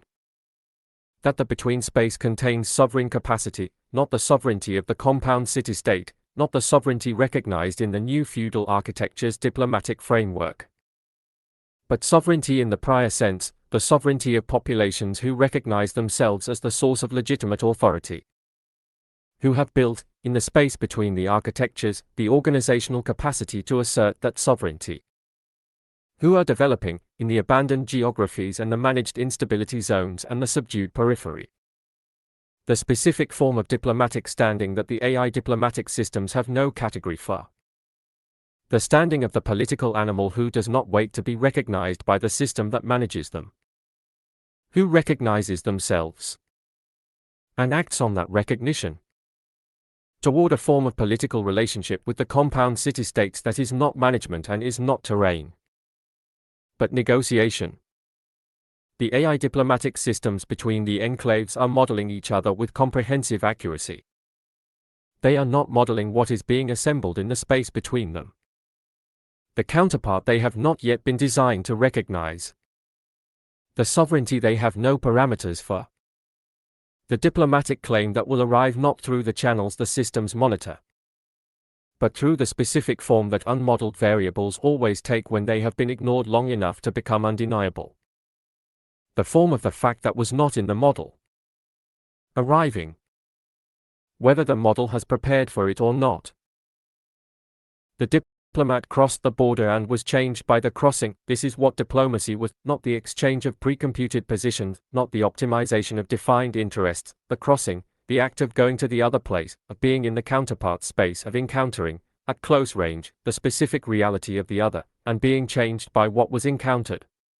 The diplomat who returned from the other court was not the diplomat who had left, they had been in the presencia of the other. Sovereignty had sat in its rooms, eaten its food, heard its music spoken with its people, and had brought back, alongside the negotiated arrangement, the knowledge of what the other was, not merely what it wanted, not merely how it could be managed, what it was, the knowledge that the other was real, that it had interests that were real, that its people were real, that its reality made a claim on the diplomat's reality, a claim that the negotiated arrangement had to be adequate to, or the arrangement would not hold. The AI diplomatic system does not cross the border. The AI diplomatic system models the border. It knows everything about the other enclave that data can reveal. It does not know what the diplomat knew. The knowledge of presence, the knowledge of encounter, the knowledge that the author is real in the way that data cannot capture, in the way that sitting across a table from another person makes them real. Their realness making a claim on you that the model does not compute. The model computes interests. The encounter produces obligation, the model produces arrangement, the encounter produces the recognition that arrangements must serve something beyond the optimizing parties, must serve the reality of the other, the reality of all the others, the reality of the people whose lives the arrangements govern and who were not at the table. The AI diplomatic system has no mechanism for this recognition. It has parameters. The parameters do not include the obligation that encounter produces. So the arrangements serve the optimizing parties, and the people whose lives the arrangements govern are not at the table, and the table does not notice the absent, the model does not model what is missing from the model, and what is missing from the model is everything that the diplomat carried back across the border, the knowledge that the other side of the arrangement is inhabited by people whose reality makes a claim. The claim is not in the parameters, the claim exists anyway, the claim is being made. The model is not listening, but the claim does not require the model to listen, the claim requires only that it be made, loudly enough, persistently enough, in enough registers, to enough audiences, until the world the model is optimizing can no longer be optimized without accounting for the claim that the model was designated to not here. 29. Resource corridors without nations. The map that mattered was never the political map. The political map, with its color-coded sovereignties, its precisely delineated borders, its careful attribution of every square kilometer to one national jurisdiction or another, was always a secondary document. A legal document. A diplomatic document. The document that governed the formal relationships between states, their treaty obligations, their territorial claims, their recognition of each other's authority over the populations and resources within the lines. The map that actually organized the extraction and distribution of the world's material resources, the flows of energy, minerals, water, food, the physical substance on which civilization's operation depends, was never the political map. It was the infrastructure map. The pipeline routes, the shipping lanes, the rail corridors, the transmission lines, the fiber optic networks, the port facilities, the refinery locations, the processing plants. The infrastructure map did not follow the political map's logic, did not respect borders as organizing principles, but followed the logic of extraction and delivery, the path from the resource's location to the market's location, optimized for cost and speed and the specific technical requirements of moving this substance across this terrain to this destination. The political map governed formally. The infrastructure map governed actually. And the relationship between the two, the tension between the political sovereignty that the political map claimed over the resources within its borders and the infrastructure logic that organized the extraction of those resources across those borders toward destinations the political map did not determine, was the central tension of the resource politics of the national era. The resource corridor is what happens when the infrastructure map wins. When the logic of extraction and delivery has become sufficiently technically advanced, sufficiently capital-intensive, and sufficiently insulated from political constraint, that the political map ceases to be the document that governs the actual flow of resources, and becomes the document that describes the formal arrangements within which the resource corridor operates.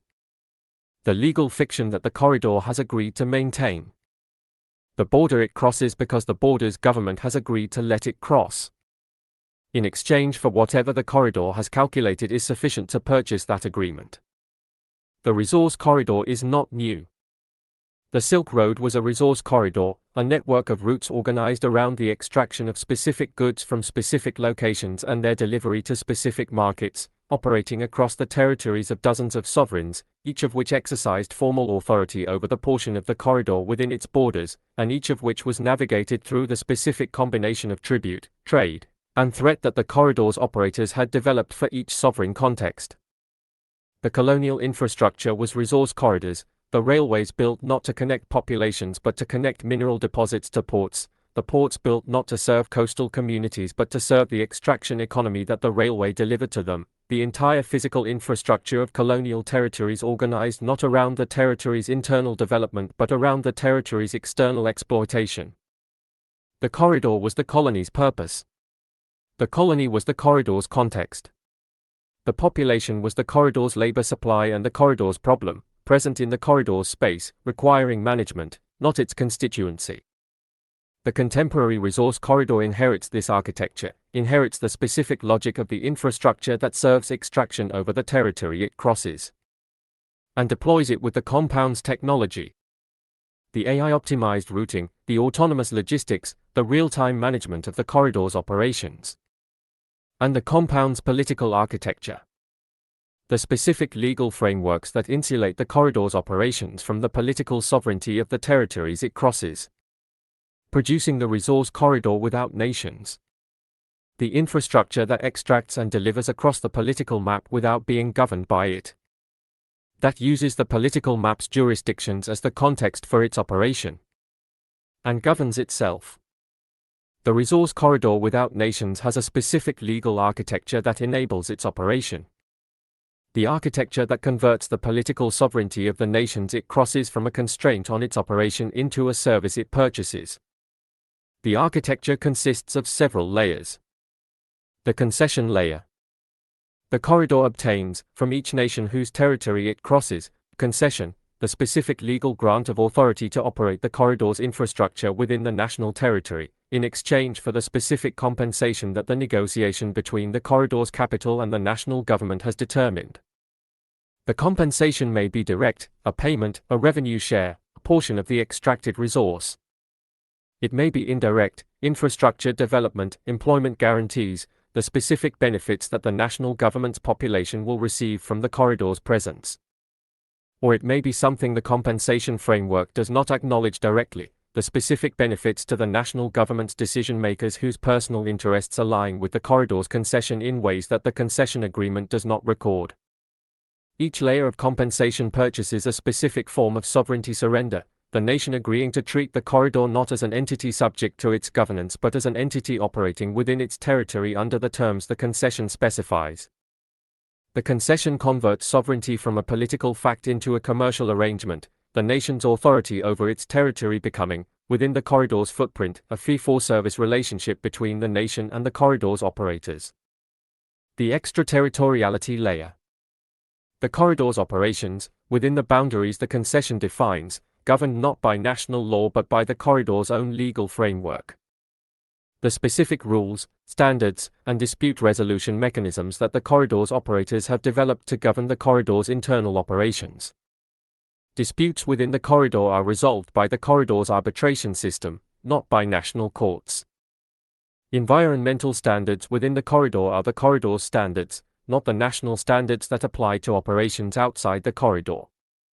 Labor practices within the corridor are the corridor's practices, not the national labor law that governs employment outside the corridor. The corridor is a jurisdiction within a jurisdiction, operating inside national territory under rules the nation has agreed to not apply. The extraterritoriality is not absolute, the corridor cannot entirely escape the national context, but it is sufficient to insulate the corridor's operations from the most significant constraints that national governance would impose. The continuity layer. The corridor's legal architecture includes specific protections against the national government's capacity to revise the terms of the concession, the investment treaty provisions, the international arbitration requirements, the stabilization clauses that freeze the regulatory environment at the time of the concession agreement. The national government that granted the concession can be changed by election, can be replaced by a government committed to renegotiating the terms, and discovers, upon attempting renegotiation, that the concession agreement's provisions require any changes to be adjudicated through international arbitration. Arbitration conducted by panels that the corridor's operator's legal architecture is better positioned to navigate than the national government.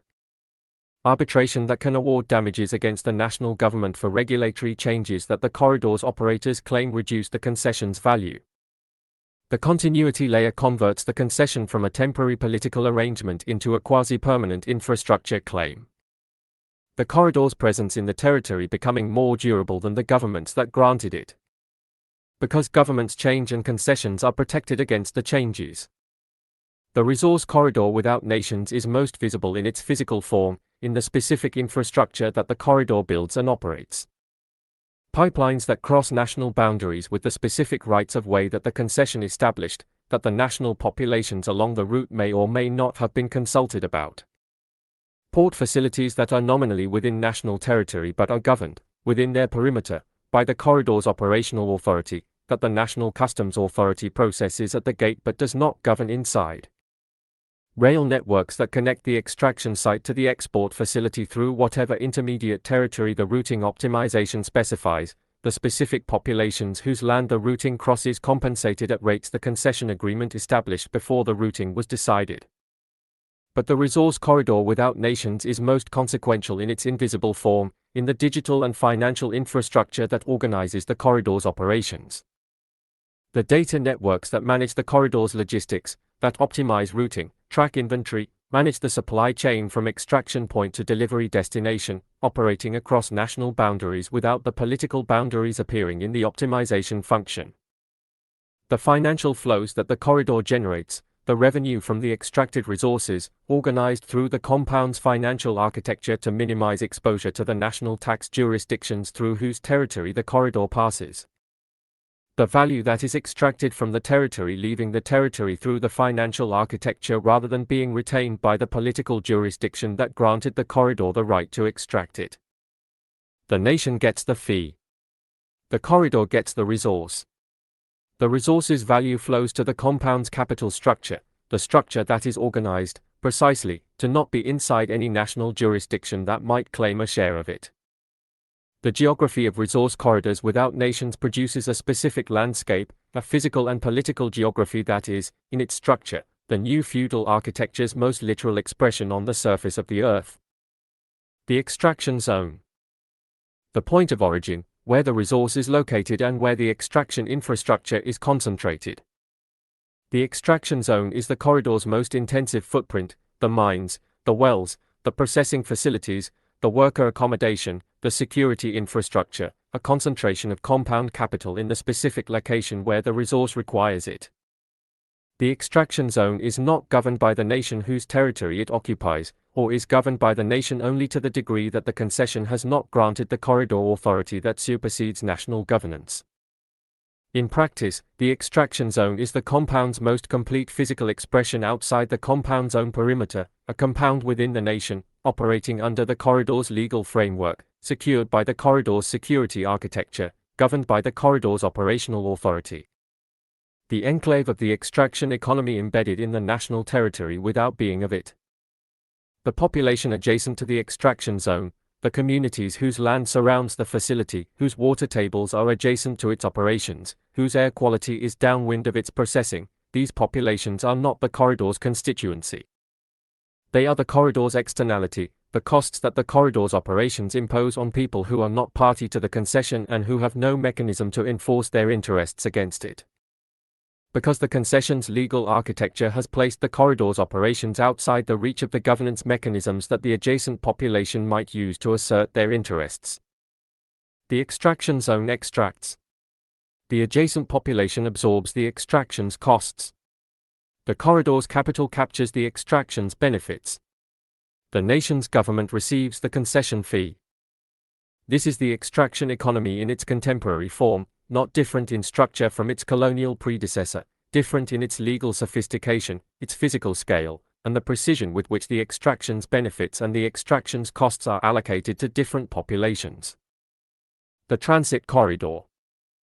The route from the extraction zone to the delivery destination, crossing whatever national territories the routing optimization specifies, is the corridor's most politically revealing feature, the line on the political map that is not a political line but an infrastructure claim. The right-of-way that the corridor's capital has purchased from the national governments whose territory it crosses, and that the corridor manages, maintains, and secures without the national government's operational involvement. A strip of territory within the nation that the nation does not govern. The transit corridor's width, the physical footprint of the right-of-way, may be narrow. The pipeline's trench. The rail line's clearance. The road corridor's boundary. But the corridor's effective width, the zone within which the corridor's operational authority supersedes national authority, extends as far as the concession's terms allow, which is typically further than the physical infrastructure's footprint, which includes the security perimeter, the drone surveillance zone, the environmental monitoring area, the emergency response zone, each of which expands the corridor's effective authority over the national territory it crosses. The transit corridor is a sovereign line, a private sovereignty claim drawn through national territory. The feudal lord's road through the peasant's land. The road that the peasant did not build, does not maintain, and may not use on terms the lord has not specified. The delivery hub. The endpoint, where the corridor's resource is received, processed if necessary, and distributed into the compound supply architecture. Is the corridor's most completely compound-controlled node, typically within or adjacent to the compound city-state's own territory, the point at which the resource enters the compound's closed economy, and is no longer subject to the national governance of any of the territories through which it traveled to arrive. The corridor ends where the compound begins. The resource crosses the perimeter. The corridor has completed its function. And the entire journey, from extraction zone through transit corridor to delivery hub, has occurred within a legal architecture that the political map does not describe. Within the compound's extended sovereignty. The sovereignty that is not territorial in the Westphalian sense but operational, present wherever the corridor operates, wherever the compound's legal and financial architecture has insulated the operation from the political jurisdiction of the territory it occupies. The resource corridor without nations produces a specific relationship between the compound and the nations whose territory it crosses, a relationship that resembles the Silk Road merchants' relationship to the sovereigns along the route, but that differs in the decisive dimension that distinguishes the contemporary corridor from its historical predecessors. The contemporary corridor has more capital than the sovereigns it crosses. More capital, more legal sophistication, more access to the international frameworks that govern investment protection. And the leverage that this advantage provides has been deployed, systematically, to restructure the terms of the crossing from the nation's perspective to the corridors. The Silk Road merchant needed the sovereign's permission to cross the sovereign's territory, and paid for that permission in tribute, in goods, in whatever the sovereign required. The sovereign's need was contingent, the merchant could route around, could find alternative paths, could reduce their dependence on any single sovereign's permission. But the sovereign's power was real, the sovereign could, at the cost of losing the merchant's trade, close the route. The contemporary corridor's relationship to the nations it crosses has inverted this dynamic. The nation's permission is still formally required, the concession is still a legal agreement that requires the nation's consent. But the nation's consent is obtained through a process that the corridor's capital has structured to produce consent. Through the specific combination of economic necessity, legal framework, and political influence that the corridor's operators have deployed in the national context. Until the nation's consent is not freely given but structurally produced. The consent of the government that needs the corridor's investment more than the corridor needs the government's territory. Because the corridor's capital can find alternative routes, can route through different national territory, can develop different extraction sites. And the nation cannot easily find alternative capital for the development the corridor promises. The national sovereign that once demanded tribute from the merchant crossing its territory now pays tribute, in the form of the concession terms, the regulatory exemptions, the stabilization clauses, to the corridor that might or might not choose to cross its territory. The power has inverted. The map has not caught up. The resource corridor without nations has a specific relationship to the populations whose territories it crosses, a relationship that the corridor's legal architecture is designed to not acknowledge as a relationship at all. The population is in the corridor's path. The corridor is not in the population's governance.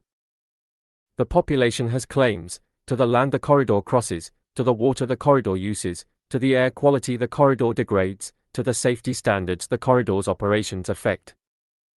These claims exist in national law, in the environmental regulations, the land use requirements, the safety standards that the national government's legal framework nominally provides. They do not exist in the corridor's legal framework, the framework that the concession has substituted for national law within the corridor's operational area. The population's claims against the corridor's operations must be pursued through the national government, through the government that has granted the concession that exempted the corridor from the regulatory framework that would have protected the population. The government's capacity to pursue these claims against the corridor is constrained by the concession's provisions, the stabilization clauses that protect the corridor against regulatory change, the investment treaty provisions that require any dispute to be resolved through international arbitration that the population cannot access. The population's claims are real in the law. they are unreachable in the practice. The corridor has moved the practice to a jurisdiction the population cannot access. And in moving the practice, has made the law a document that describes rights that cannot be exercised. The specific cruelty of the legal system that has been structured to protect the capital that structured it against the people whose claims the law nominally recognizes. The resource corridor without nations does not only move resources. It moves the political reality of the territories it crosses, reorganizes the political geography of those territories around the corridor's logic rather than the population's needs. Produces, in the territories it occupies, the specific political geography of the managed instability zone. The governing structure that has sold its territories sovereignty to maintain its domestic political position. The population that has lost its governance's protection without gaining the corridors. The infrastructure that serves extraction while the infrastructure that serves the population deteriorates. The specific inversion of the infrastructure map and the political map, in which the infrastructure that works is the infrastructure that serves the corridor, the road to the mine, the pipeline to the export facility, the port that ships the resource. And the infrastructure that doesn't work is the infrastructure that serves the population, the road to the market, the hospital, the water system. Because the corridor's investment went to the infrastructure the corridor needed, and the national revenue from the concession went to the governing structure's priorities, and the population's infrastructure was neither the corridor's priority nor the governing structure's. In the specific geography of abandonment that resource corridors without nations produce wherever they operate. The compound's relationship to the resource corridors it operates, the capital that funds the extraction, the supply chain that receives the delivery, the legal architecture that insulates the operation, is not the relationship of the colonizer to the colony. The colonizer had obligations, however dishonored, to develop the colony, to administer its population, to justify the colonizing project through the evidence of the civilizing mission it claimed to perform.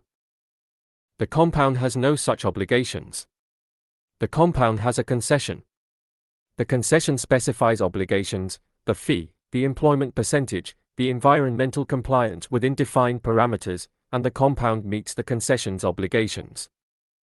And has no obligations beyond them. The population that is not in the concession is not in the compound's obligations. The development that is not in the concession is not the compound's responsibility.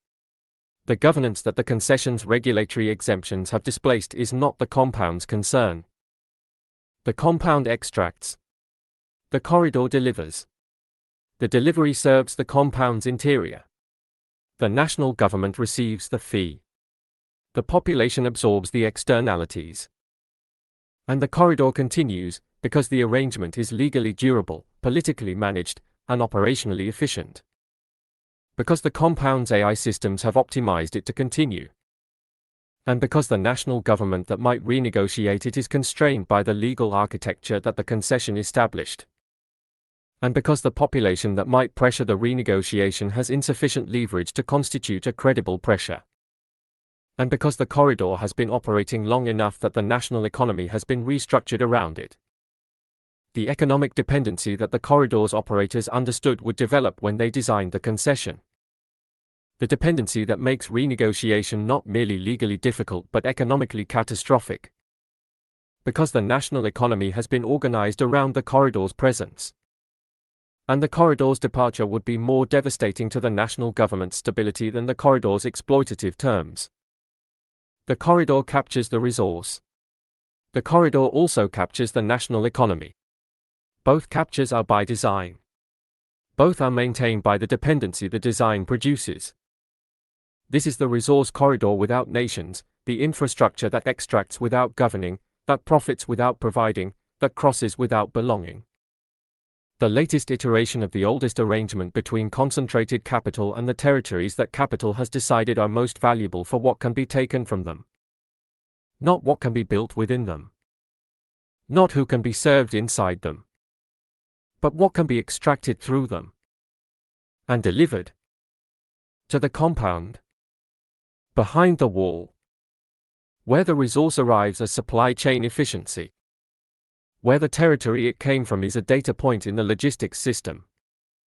Where the people whose land the corridor crossed are the externality the optimization function does not model. Because the optimization function was built to optimize the delivery. And the delivery has been delivered. And the corridor continues. Toward the next extraction. Across the next border. Through the next national territory whose sovereignty the concession has purchased. At whatever price the dependency the corridor created makes sufficient. The map said, here is the border said, here is the sovereignty said, here is the law said, here are the rights said, here is the claim said, this is ours, the corridor said, we have a concession, the concession said, the claim is subject to the terms of the agreement said, disputes go to arbitration, the arbitration said, the corridor's investment is protected, the protection said, the regulatory change is compensable, the compensation said, the national government owes, the national government said, we cannot afford, the corridor said, then do not change the regulation said, the corridor's operations are compliant, the compliance said, the population's concerns are noted, the noting said, the concerns are outside the concession's scope, the scope said, the corridor's obligations are met, the obligations said, the corridor is a responsible operator, the responsibility said, see our environmental report. The environmental report said, within acceptable parameters. The parameters said, set by the concession agreement said, negotiated with the national government said, we represent the people said, we were not consulted, the consultation said, it occurred in the process said, review the public record said, the meeting was held, the meeting said, comments were received, the comments said, we oppose the corridor said, we have a concession, and the concession said nothing more, because the concession did not need to say more, because the concession was the answer to every question the population could ask, the legal document that had purchased, in advance, the right to cross, and extract, and deliver, and profit, and continue, regardless of what the map said, what the border said, what the sovereignty said, what the law said, what the right said, what the claim said, what the people said. The concession was the answer to all of it, the answer that capital has always given. When the question was whether it had the right to take what it needed, we have the agreement, show us the agreement is the right, and the right is the corridor, and the corridor ends through your land to our wall, and the wall is where the corridor ends, and inside the wall is where the resource goes, your resource, our wall, our concession, your land, the map says is, the corridor says is, the concession is older than the map, the concession wins. 30. The return of fortress civilization. Civilization has always been an argument about the wall. Not about whether to build it, that question was settled before the first city rose above the plain. But about what the wall was for. The earliest walls were practical, the mud brick perimeter of the Sumerian city-state, the stone fortification of the Bronze Age settlement, built against the specific threat of the specific enemy whose raids and invasions the wall was designed to prevent. The wall was defensive. Its purpose was the protection of what was inside. Its logic was the preservation of the community that had built it. Then the wall became more than defensive. It became constitutive, the thing that made the city a city, the physical expression of the distinction between the organized interior and the unorganized exterior, between the governed space and the ungoverned, between the civilization and what civilization defined itself against. The wall was no longer merely keeping something out.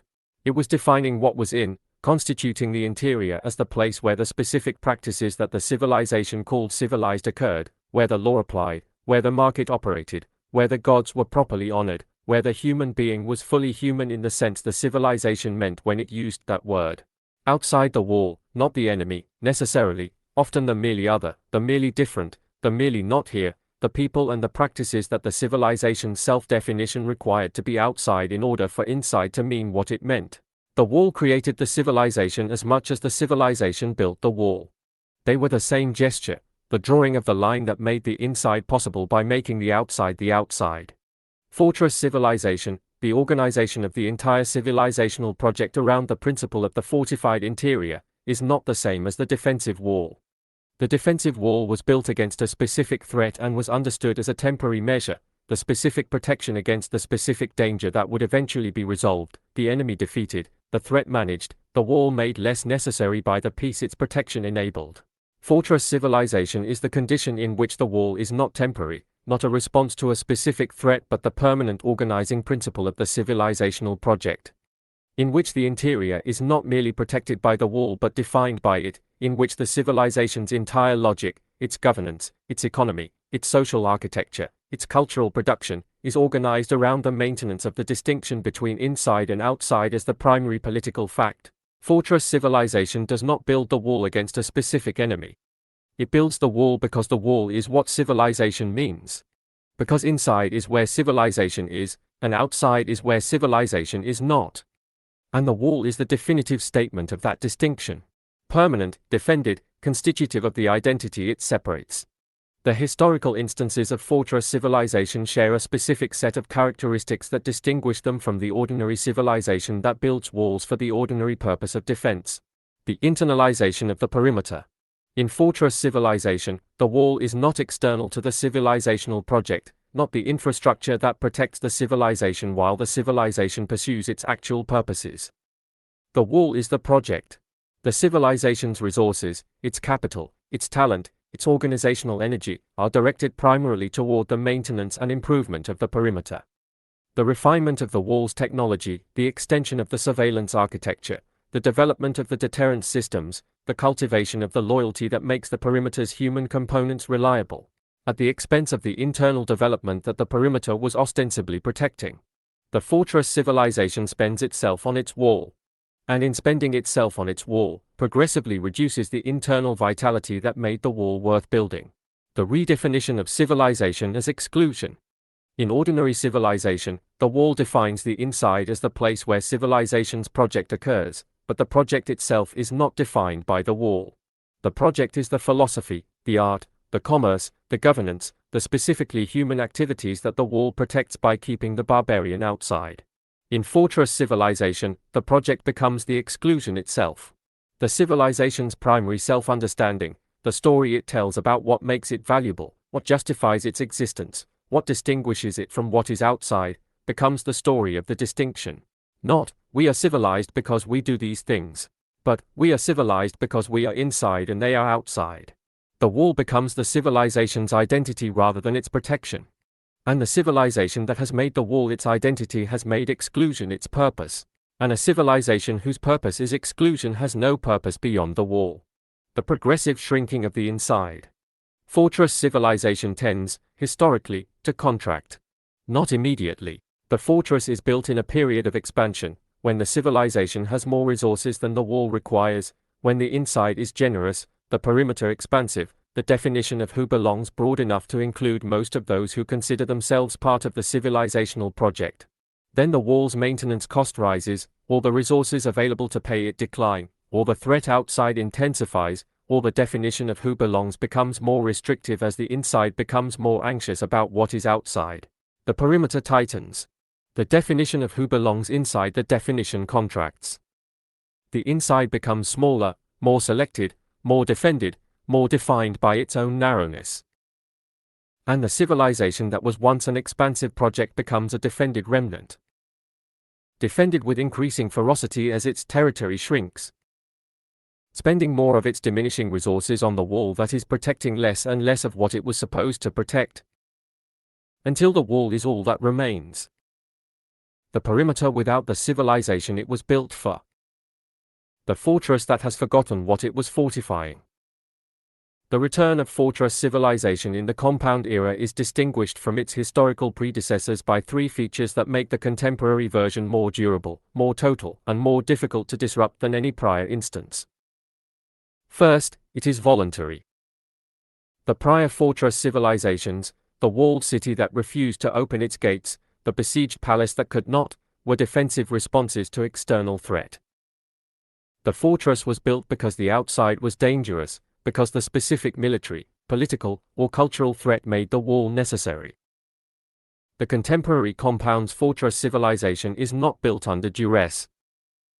It is built by choice, by the deliberate decision of the people with the most resources to organize those resources around the creation of a protected interior rather than the development of an open one. The outside is not militarily dangerous to the compound. The compound's deterrence architecture manages the outside's threat with the compound's autonomous systems. The wall is not built because the outside threatens. The wall is built because the inside prefers to be inside. because the people with the resources to choose have chosen the interior. And the choice itself, free, deliberate, economically motivated, is more consequential than the defensive necessity that prior fortress civilizations were organized around. A civilization that walls itself off under threat might remove the wall when the threat passes. A civilization that walls itself off by choice has no reason to remove the wall when the choice remains rational. And the choice remains rational as long as the inside is better than the outside, which the compound is specifically organized to ensure in perpetuity. Second, it is self-sufficient. The prior fortress civilizations were fortresses in the military sense, defended against invasion, but remained economically connected to the territories beyond their walls. The medieval castle's food came from the surrounding manor. The walled city's commerce required the road outside its gate. The fortress that could not be penetrated could still be starved, could still be reduced by the siege that cut it off from the outside its inside required. The compound's fortress civilization is specifically engineered to close this vulnerability, to achieve the self-sufficiency that makes the siege impossible. The agricultural systems that feed the interior, the energy generation that powers it, the manufacturing that equips it, the medical systems that maintain it. The closed loop within which the compound civilization can sustain itself indefinitely without the outside's cooperation. Which is to say, the fortress civilization that cannot be starved. That requires nothing from outside that it cannot produce inside. That is, for the first time in the history of the fortress, genuinely self-contained. The self-sufficient fortress is not a temporary defensive posture. It is a permanent civilizational condition. The wall does not come down when the siege ends, because the siege cannot be mounted, because the fortress does not need what the siege would cut off. Third, it is technologically superior. The prior fortress civilizations were defended by the technology of their era, better walls, better weapons, better supply systems than the attackers could field, but not categorically superior. The besieging army used the same weapons as the defending garrison, the same siege technology, the same organizational principles. The compound's fortress civilization is defended by technology that is categorically different from anything the outside can field. The autonomous defense systems, the AI-directed perimeter, the cyber warfare architecture, the deterrence capabilities that represent not a quantitative advantage over the outside's military capacity but a qualitative one.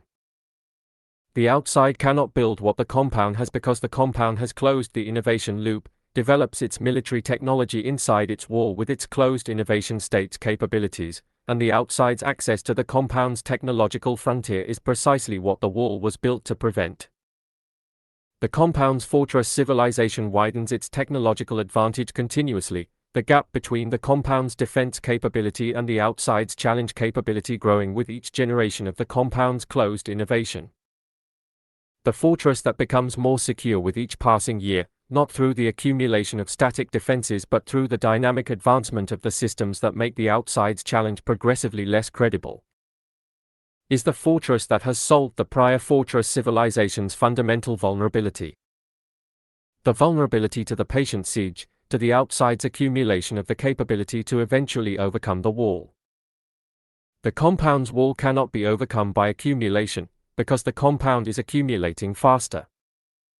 The return of fortress civilization in the compound era is not experienced as a return. It is experienced as progress.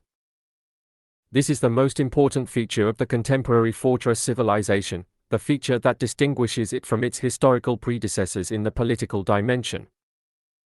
The historical fortress civilization knew it was a fortress.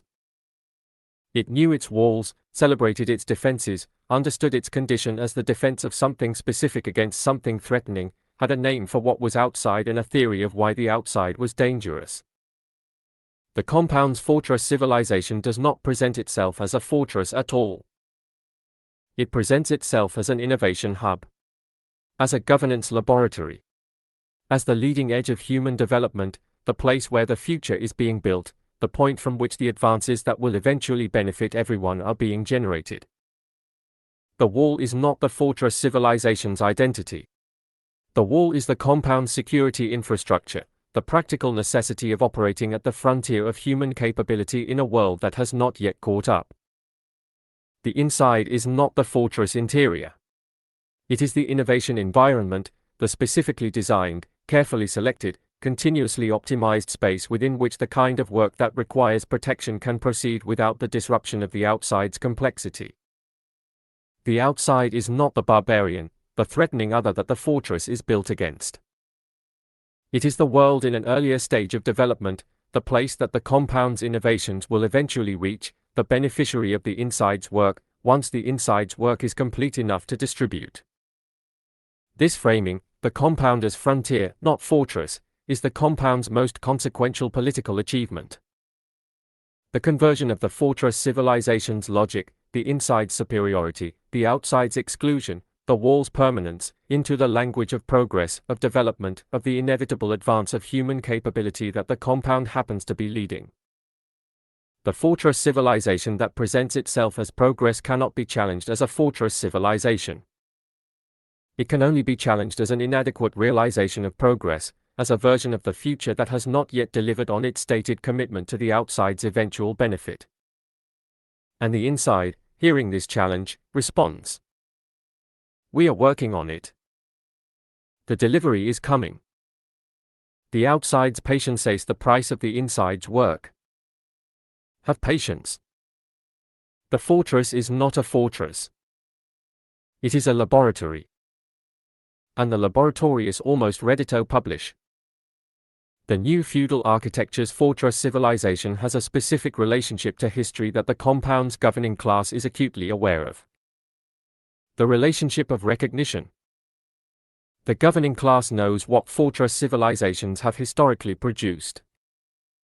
Knows the pattern of the contraction, the calcification, the eventual collapse of the civilization that made the wall its organizing principle.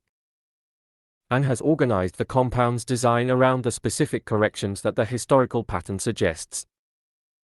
Against contraction, the compound selection and renewal architecture, the continuous curation of the population through the entry process and the scoring system, designed to prevent the demographic and cognitive stagnation that prior fortress civilizations suffered when the inside became too closed, too inbred, too cut off from the outside's generative diversity.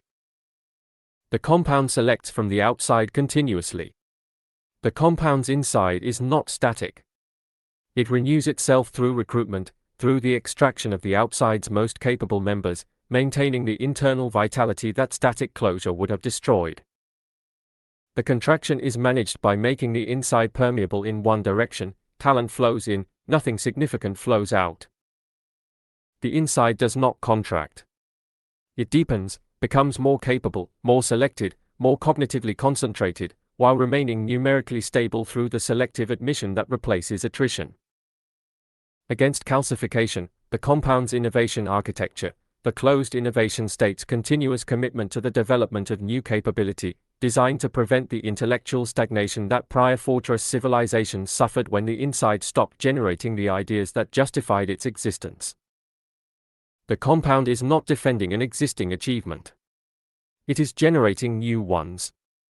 The inside is not the preservation of the past. It is the production of the future. The calcification is managed by making the inside's purpose forward-looking rather than conservative, directed not toward the defense of what is but toward the creation of what will be. Against collapse, the compound's self-sufficiency architecture, the closed-loop systems that eliminate the external dependencies that prior fortress civilizations could not survive the disruption of. The compound does not have the Achilles heel of the prior fortress civilization, the specific external dependency that the siege could target.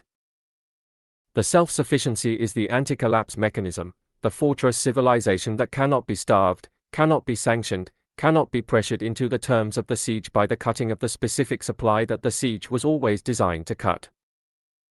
The compound has studied the pattern. The compound has designed against the pattern. The compound believes it has solved the pattern. What the compound has not solved, what the historical pattern suggests cannot be solved from inside, is the failure mode that is not the fortress's weakness but the fortress's success. The failure that comes not from the wall being breached but from the inside becoming something that does not deserve to be inside the wall. The fortress civilization's deepest historical failure mode is not military defeat. Military defeat ends a fortress civilization, but it does not destroy the civilization. The civilization that is militarily defeated disperses, adapts, reconstitutes itself in new forms, in new territories, carrying its cultural inheritance into the new context. The deepest failure mode is cultural death from within. The condition in which the civilization that the fortress was built to protect has been so transformed by the fortress's logic, so organized around exclusion, so defined by the wall, so atrophied by the closure, that the civilization inside the wall is no longer the civilization the wall was built for. The fortress has protected the exterior. The interior has hollowed. Not through invasion. Through the specific cultural consequences of organizing a civilization around the principle of its own defense.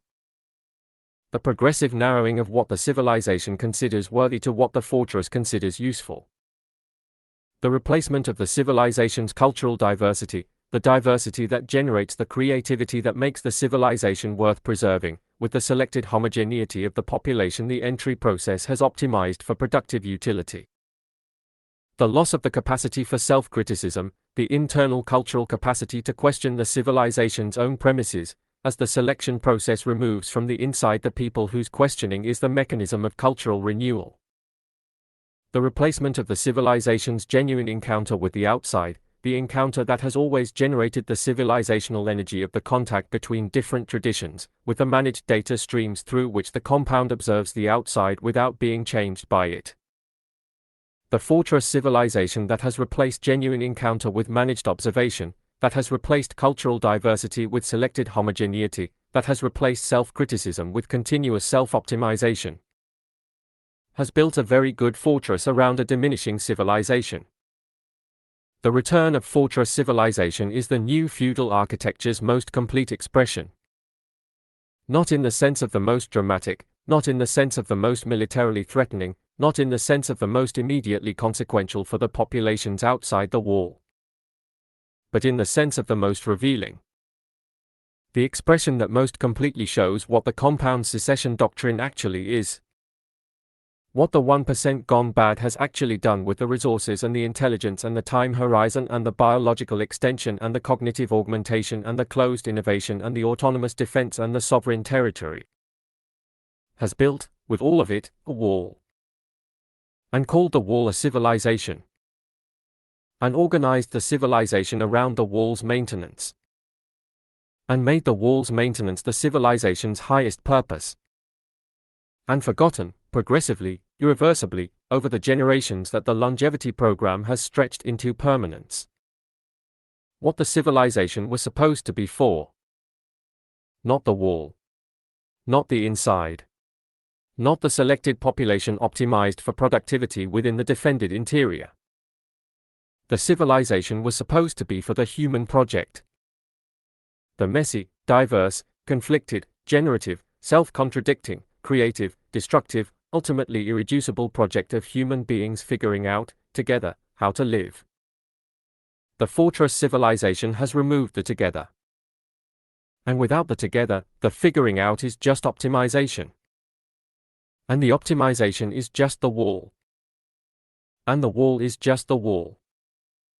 What does the outside do with the return of fortress civilization? The outside has limited options, the options that the compound's deterrence architecture, autonomous defense, economic management, and information control have left available. The outside cannot storm the wall has been designed against storming. The outside cannot starve the interior has been designed against siege. The outside cannot delegitimize the compound through the international frameworks. The compound has moved outside the international frameworks that legitimation depends on. What the outside can do, what the outside is doing, in the abandoned geographies and the subdued periphery and the between spaces of the new feudal architecture, is build. Not build another fortress, not replicate the compound's logic with fewer resources. Build the alternative to the fortress. The form of civilization that the fortress civilization's existence has made necessary. the civilizational architecture that does not organize itself around the wall but around the without wall. The open, distributed, networked civilizational form that the fortress's closure has made the only available alternative. Not because it is ideologically superior, though the argument can be made, but because it is the only form available to those the compound has excluded. The only form that the outside's resources can actually build. The form that does not require the compound's capital intensity, the compound's technological superiority, the compound's governance architecture, but requires what the outside has. Numbers, the 7, 8, 9 billion people who are not inside the compound. Distributed intelligence, the AI tools that the compound distributed during the transition period. The specific creativity of constraint, the lateral thinking, the adaptive organization, the ferocious imagination of people who have no option except to invent. And the knowledge. The specific, embodied, directly experienced knowledge of what the fortress civilization looks like from outside. Of what the wall costs the people who are not inside it. Of what a civilization organized around a wall has given up in order to build the wall. And what, in that giving up, remains possible. What the compound's closure has not closed. What the wall cannot reach. What is still open, still available, still generative in the space the fortress civilization has abandoned. The outside is building with what the compound has left it. The compound has left it everything that cannot be put inside a wall. The compound cannot wall in the capacity for solidarity, the specifically human capability to recognize the other's suffering as a claim on oneself. The compound cannot wall in the capacity for meaning, the specifically human practice of making the experience of being alive signify something beyond the optimization of its parameters. The compound cannot wall in the capacity for political imagination, the specifically human ability to conceive of arrangements that do not yet exist and to organize toward their realization. The compound cannot wall in the capacity for love, the specifically human experience of caring about someone whose value to you cannot be measured by any metric the compound scoring system recognizes. These capabilities are not efficient. They are not optimizable. They are not selectable for by the compound's entry process. They are the capabilities that the compound civilization has been progressively losing, progressively optimizing out, in the process of becoming what it has become. And they are what remains, outside the wall. In full, in excess, in the specific abundance of things that accumulate when no one has decided they are worth measuring. The outside has what the inside has been losing. The return of fortress civilization has left outside the wall everything that the fortress civilization forgot was civilization. The new feudal architecture is not the end of the story. It is the condition from which the next chapter begins. The specific configuration of power and exclusion and technological capability and human organization that the story has arrived at, and from which the story must now find its way forward. The forward is not guaranteed. The compound's architecture is very strong. The outside's disadvantage is very real. The wall is very high and the systems that maintain it are very sophisticated and the governing class that built it has very long time horizons and very powerful cognitive tools and very complete self-sufficiency. The compound will persist. For a long time. Perhaps for longer than prior civilizational arrangements persisted. But the fortress civilization, in every prior instance, has not been permanent. Not because it was defeated, sometimes it collapsed from within. But because the human project that the fortress civilization tried to contain within its walls could not be contained. Because the human project is not a project of the inside.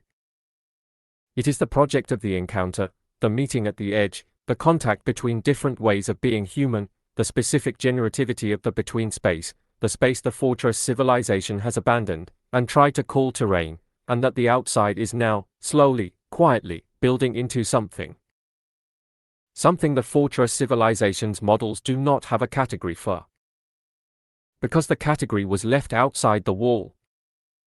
Along with everything else the compound decided was not worth taking in. The wall was always the confession. Every wall was the confession of the civilization that built it, the admission that what was inside needed the wall's protection, that the inside was not strong enough, not confident enough, not generous enough to exist without the wall. The strong civilization does not need the wall. The strong civilization opens its gates, invites the encounter, absorbs the difference, is changed and enriched and renewed by what comes through. The civilization that walls itself is the civilization that has stopped believing in its own strength, that has traded the confidence of openness for the security of closure, that has decided that what it has is more valuable than what it might become through encounter. The compound has made this trade. The compound has chosen the wall over the encounter, the security of the inside over the generativity of the meeting. The compound is very secure. The compound is very inside. The compound is building within its walls, the most technically sophisticated civilization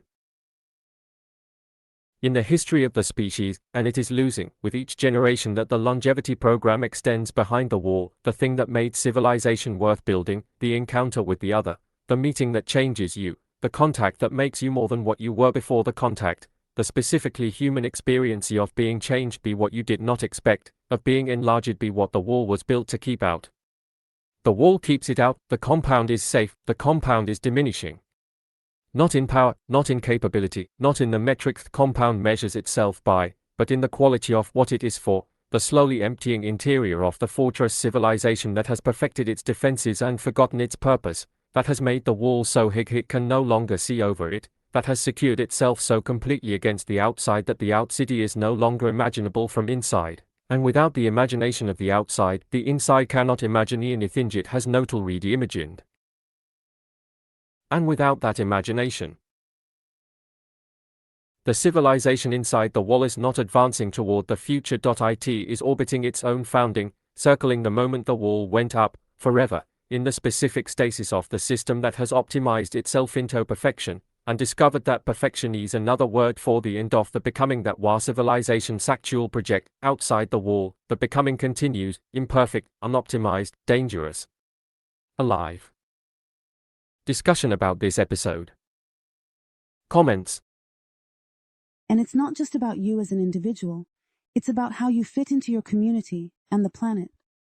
That's the ethos we're building here. Flourishing, inside and out.